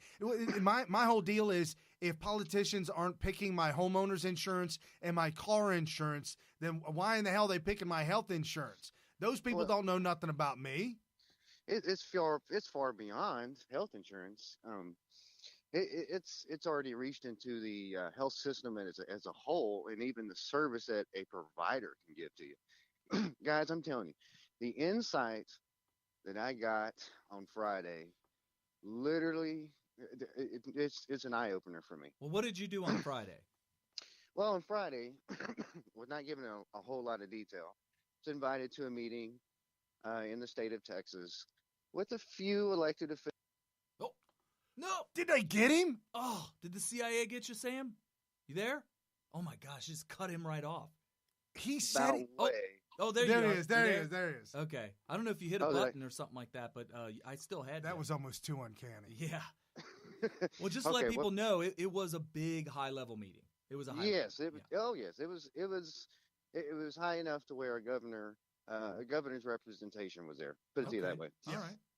Okay, and basically the whole idea and the whole thing about the meeting was to figure out a way to just kind of circumvent Obamacare and to kind of correct the systems and just a tarnish, guys, that the Obamacare has done to our healthcare system, especially in the state of Texas. Now, let me tell you that we did not accept the Medicaid expansion. Yeah, John Kasich in Ohio did. Yeah. So I can tell you that we are probably 10 times better than, let's say, like the state of Ohio is, for example. That's painful to hear that. Nope. You there? Are you there, guys? Yeah. Go ahead. Yeah, I had some weird clicking and it went silent for a second there, but I got you now. Okay. So I can tell you guys that it is really going to be hard for the states that accepted the expansion to go into a free market system. Now you're going to have to bear with me, guys, and I know a lot of the audience. Let's start from the beginning. So I fell out of politics a long time ago. Wasn't worried about it. Kind of focused on career, did my thing. Healthcare industry, right? Yeah, yes. And Obamacare came along and kind of ruined that. So I had to shift what I was doing previously and go into a Obamacare mantra. So basically what I had to do is change my entire business operation to fit this Obamacare disaster. Oh, gosh. Okay. So you're looking at just me personally. I probably got, thousands of dollars invested into it. Okay, not as much as some, not as less as others. Okay. Now you got to understand what that bill pages. Okay, it's not just a mandate. Okay, it's not just a tax on, let's say, pharmaceuticals. It is uh, the entire healthcare system as a whole was touched from top to bottom. Right. Okay, so that means everything from from the nurse to the doctor to the filings that need to be done, to the billing, to the software that's used, to the computers that's used. Like everything, literally. Everything you can think of in a hospital, even to the trash pickup. That's communism right there. Right. Well, I even remember as soon as they implemented Obamacare, there was a questionnaire and some paperwork when I went to just for a regular checkup. She's like, "Oh, you need to fill out this new paperwork," and it was literally a questionnaire that asked me about sexual orientation, was I active, did I smoke, do I have guns, literally all that stuff. I didn't answer none of it. Are you currently firing a gun? Right. Well, and I walked back to her and I handed it back to her and I said, "I'm not filling all this out." She's like, "Oh no, whatever you want, whatever you want." Well, I mean, that's just an informational grab. So that there's a thing called an actuary, which insurance companies and the federal government and state governments get together, and for lack of a better term, or just cut it short, what they do is they determine what the healthcare pricing, including insurance premiums, including deductibles, are going to be. So, for example, they're going to try to get as much information on Brian, his age group, how many children he has, so on and so forth, to get enough group information so they can determine what the risks are. Right. So okay. That's basically what all of that. Of course, going back to now, what we know with this administration, just absolutely, eavesdropping and spying on, even our own presidential candidates. You can only just imagine what they're doing with that information. Oh my gosh, it's kind of scary to think about. Right, with the IRS and the wiretapping, all that stuff. IRS on the Tea Party members, patriots, and anything to do with that. The IRS scandal, yeah. Yeah, and the wiretapping gate. It's just beyond me why nobody's been prosecuted. So there's one thing that I wanted to make sure that you get out before because we're running out of time. We got about 15 minutes left. Sure. There's a lot of people that are saying repeal, don't replace, and I've heard you say repeal and replace because, and like, can you walk through exactly what you mean by that? Because like me, I'm not in the healthcare industry, so I need this stuff explained to me. Well, let's look at it this way. So you got to remember, from top to bottom, everything was touched. Everything was touched. So if you're a business owner yourself, and it doesn't matter what your business is, if you're a lawn care service guy, if you're a home builder, just imagine waking up in the morning and having 20,000 pages of regulations and mandates that you have to do. You'd never be able to read them. You wouldn't know how to deal with that. Right. So the biggest and the strongest will survive, correct? Right. Okay. The ones that can hang in there long enough, what are you going to do? So let's say you're a carpenter, for example. They require you to have 6 hammers, not just 2, right? So what are you going to do? You have contracts. You can still make money if I just lay off this other person here and let me get a loan to buy 4 more hammers, so on and so forth. So it's that concept. So when people start really thinking about how it's affected just the healthcare industry, the providers, the insurance companies. I mean, we went from thousands of providers, that's including life insurance and health insurance, we're down to 100. And out of those 100 companies, I mean, these are multiple companies under the same banner. So you can have, they may say 100 companies, but actually 6 or 7 control those companies. So you got more of them. You got more of a monopoly than you've ever had. Oh yeah, like I'll give you a prime example. So in the state of Texas, you really truly only have 3 insurance companies. That is a monopoly. That is just flat out a monopoly. So there is no options for a Texas citizen. When you start breaking down who's investing into who is piggybacking off of bonding, so on and so forth, and there's a lot of issues. Bonding's another one that could save states and their citizens tons of money. But to make the But to tell you guys, and here's what I want the listeners to really understand. Obamacare as a whole is never going away. Okay? Ooh. People are not going to want to hear that. Nobody want to hear that. Okay, it's not going away. Ever? Fact, like 30 years from now? You could do it, Carrie. The federal government could do it if they choose. But you're probably talking about paying out about $2 to $3 trillion just in contracts, promise contracts for the next 15 to 20 years alone. Yeah, I've read a lot of your texts saying that, and I've heard you say this a lot about all this money's going to be put out. Can you just give like an example of why Obamacare has caused a company to all of a sudden be required to receive a big, enormous check thanks to Obamacare if we were to just totally repeal and no replace? Like, why? Who would get it and why? I'll give you a prime example. So I believe it was 2014 or 2015. Part of the Obamacare was that you update your computer systems, okay, if you join the exchange, okay? So you were required, if your state join the exchange, you're required to update all of your computer systems, buy the mandated software that they tell you to buy, and then also invest into the state software. So you have your software that you run your office with, say for example, and then you have a software that you bill with through the state and through your state. And also you have to use that same software now under Obamacare to bill your off-site patients. And it's linked to an insurance company as well, if that makes any sense. So it's pretty complicated, but that alone is a $20,000-$30,000 investment just for the software. Okay. Then you're looking at, let's say you have a terminal. Let's say you have one computer unit. You have to have one for every 30 patients that you see. So now you literally, if you go into some doctor's office and in some areas, and this is where it's key. So if you have 8,000 citizens, for example, in a city, okay, and they see, let's say, roughly 900 patients a month. Well, it doesn't go off the patients that you see. It goes off your census data.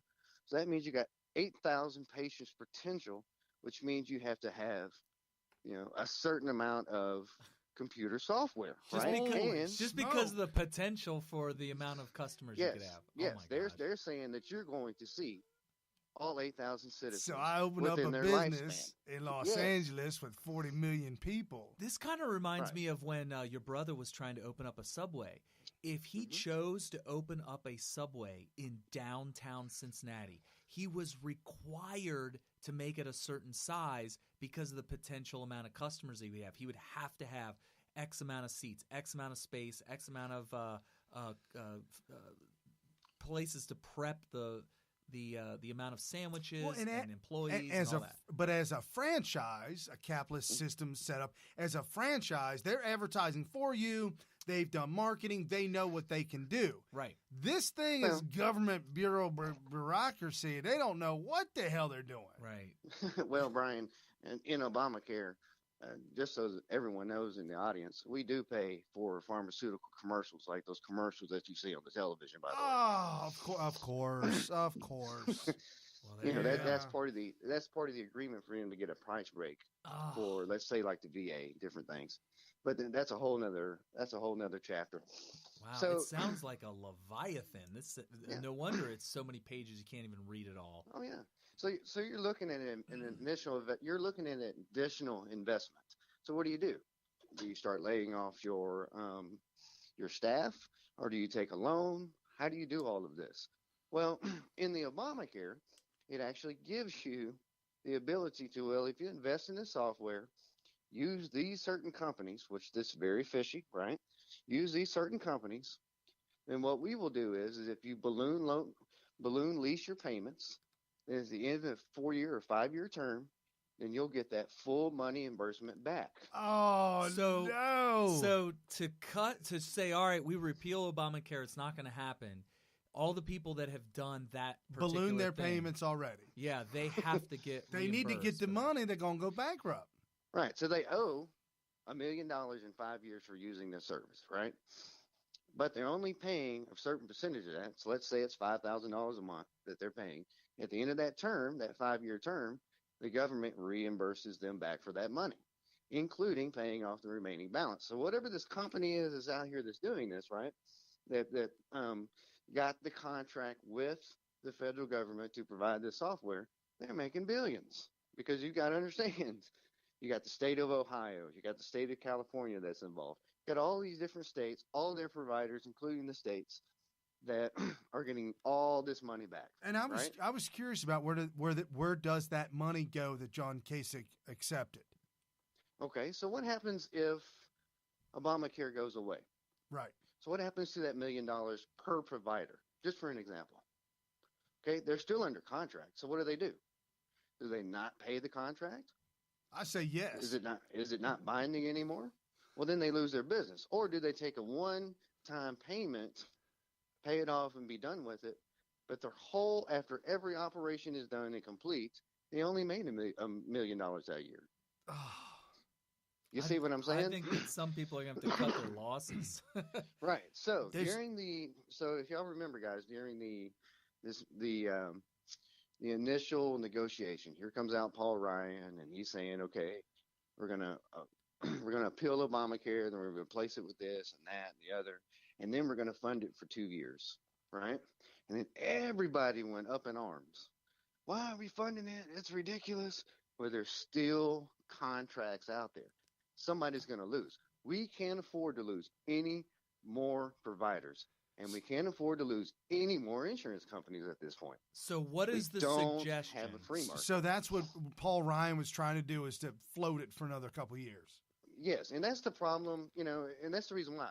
If you listen to Donald Trump very carefully, he talked about a 75-25 system. Yeah, I love that thing, and nobody's been talking about it since. It's like everybody forgot about it, including Donald Trump. Perfect. Oh, that's perfect? Okay. Yeah, that's a perfect 75-25 system is perfect. It's exactly what we need. Guys, you're hearing it from the horse's mouth right here. A guy entrenched at high levels of the healthcare industry is saying that his idea, Donald Trump's campaign idea of 25% of the people would go on effectively, be single payer, it'd be like Medicare, or was it Medicaid? Both. Which would be state funded. Right. Okay, and then the other 75% should theoretically be able to afford a free market system, assuming that the insurance companies would be able to sell across state lines and there would be competition and all this kind of stuff. So total free market. I personally believe, and you would probably be able to know better maybe, I think that if you started a system like that, it wouldn't take very long at all to where those 25% would some of the upper level earners of the 25% would start to realize that they'd be better off just entering into the free market, and you'd be able to drop it from maybe 75-25 to 80-20, and maybe even down to 85-15, and maybe even more. I mean, it just depends on how great the economy's going, because people just need to be able to afford it. What you're trying to do is you're trying to cover a family of $20,000 or less. Right? That's all you're trying to do. Now, the average 18-year-old, 20-year-old, they're not going to get any insurance at all. They don't even want it. And that's fine. Which I didn't want remember, guys, y'all got in that bill there was a health savings plan, so they can put into their savings plan. That's fine. If they ever need it, they can draw out of it. You know what I mean? So that was covered. Do then you think that family like yourself, Carrie, that's able to go out and say, okay, well, I want an insurance. So he's covered under VA. What I'm trying to do as an insurance provider, my siphon of money is cut off with this Obamacare deal. So what am I going to do? I'm going to start thinking about how do I get Carrie to supplement his VA insurance? You see what I'm saying? How do I get him to cover his family? So you begin to think of innovative ways to get it done. Mm-hmm. One of the ways is they'll start lobbying the state to cover pre-existing conditions. Now, I know Brian really fights this one. I don't see how it's possible. Here's the deal. The pre-existing is so small. It's what's pre-existing conditions on an insurance plan, that's not even insurance. I mean, that's not even. That's just ridiculous. It's welfare. But you cannot. Their pre-existing conditions are going to be there. They have to be treated. You have to have your diabetic medicines. So they would probably be lumped into that 25%. Because, right. So take it. So what you do is you take it out of you take it out of the hands of the insurance and you put it into the hands of the state, right? Just the pre-existing conditions. So, for example, you let them do the contracting. You know what I mean? You let them do the Medicare, Medicaid negotiations for those certain medications. Mm-hmm. We got about 60 seconds before we got to. So, yeah, I just want to give you the heads up. Okay, but, in short, guys, you really need to start thinking about what Donald Trump said. Repeal and then the replace part. And don't be afraid. You really got to start thinking outside the box about how do we recover our free market system in a tiered 10 to 15-year plan. And if anybody was able to do it, it'd be a capitalist like Donald Trump. Absolutely, because what he's trying to do is infuse it for 2 and let it go on its own. Okay? Don't be afraid of that, guys. Right. Infuse I agree with you it 100%. And let it go on its own. People That's need exactly to stop what he's doing. freaking out about, what do you mean repeal and replace? What do you mean single payer for 25%? What do you mean? It's like, guys, this is the way it's going to work best. And that's the thing about Donald Trump. He's always been about solving the problem. Right. So that's Sam Keels. Thank you, Sam. Sam, thank you so much for the healthcare expertise. All right. Well, thank you guys for having me. Yep. And sorry I had to rush to the phone. Oh, no, you're welcome anytime. We'll get you. All right, brother. All right. Awesome. Thanks. Hey, I just want to wrap up on a good note. I promised I would give you some of the great news that's going on that nobody's talking about. We're in lightning round now. 5 minutes, people. Let's go. Breaking news. U.S. suspends $2 billion in security assistance to Pakistan. Oh, that is so awesome. There's people freaking out about that. Rand Paul tweeted and said, hey, I'm working on it right now. Trump retweeted Rand Paul. Boom. Done. Okay. I mean, the thing about that, when you listen to liberals that are freaking out about the Pakistan thing, they're like, we gotta pay people. Hell no. Pay people. What do you mean pay people? They're not this isn't America. It's Pakistan. They're their own country. They're a sovereign nation. Why are we paying them anything? Right. I was listening to a pundit say, well, you don't know what they're doing. They could be helping us. And when you take all that money away from us, the things that you don't know that they're doing that are helping us could go away. And you don't even know what it is. In our society, we'll find a way to pick up the pieces. Yeah. Sometimes you got to rip off the Band-Aid. Okay, something called Operation Raging Bull has nothing to do with Robert De Niro. Oh, really? Just saying. Operation Martin Scorsese? No, neither him, neither. Okay. Donald Trump's Operation Raging Bull. 193 illegal alien gang members arrested, led to the arrest over 267 MS-13 gang members. 198 were in the United States, with 193 of them being illegal. You mean 5 of them were actually legal? Apparently. Okay. Donald Trump's government in the month of January, Trump shrinks federal bureaucracy by 16,000 employees. You remember when he was not filling certain cabinet positions and everybody's like, he's being negligent. He's a horrible leader. He doesn't know how to manage. Look at all these spots. He's not even filling them. He's leaving them unfilled. And we're like, hell yeah, that's what I'm talking about. Ivanka, fraction of the assistance that she could have if she wanted. Under Michelle Obama. Yeah, under Michael. What amounted to a paid entourage, literally, a giant entourage of people that she just said, hey, you want to be on the payroll? That's literally what they do, and it's just sad. It's official. 2017, Donald J. Trump sets a record for lifetime appointed federal judges. That's kind of interesting.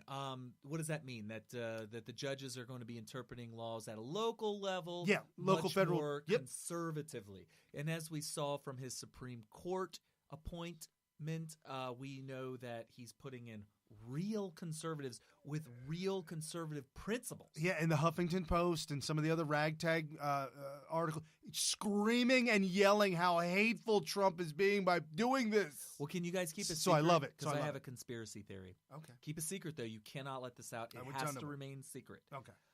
I think he's loading up the courts as hefty as humanly possible from the very bottom all the way to the very top, because I think he's going to try to get them all behind closed doors and say, can we make murdering babies illegal in my lifetime. I know we can Before do I it. die. Yeah, I know we can do it. Can we make the murdering of innocent babies illegal? It just seems like something that the most civilized country in human existence would be able to pull off at some point in my lifetime. Manufacturing in the U.S. just accelerated to its best year since 2004. Wow.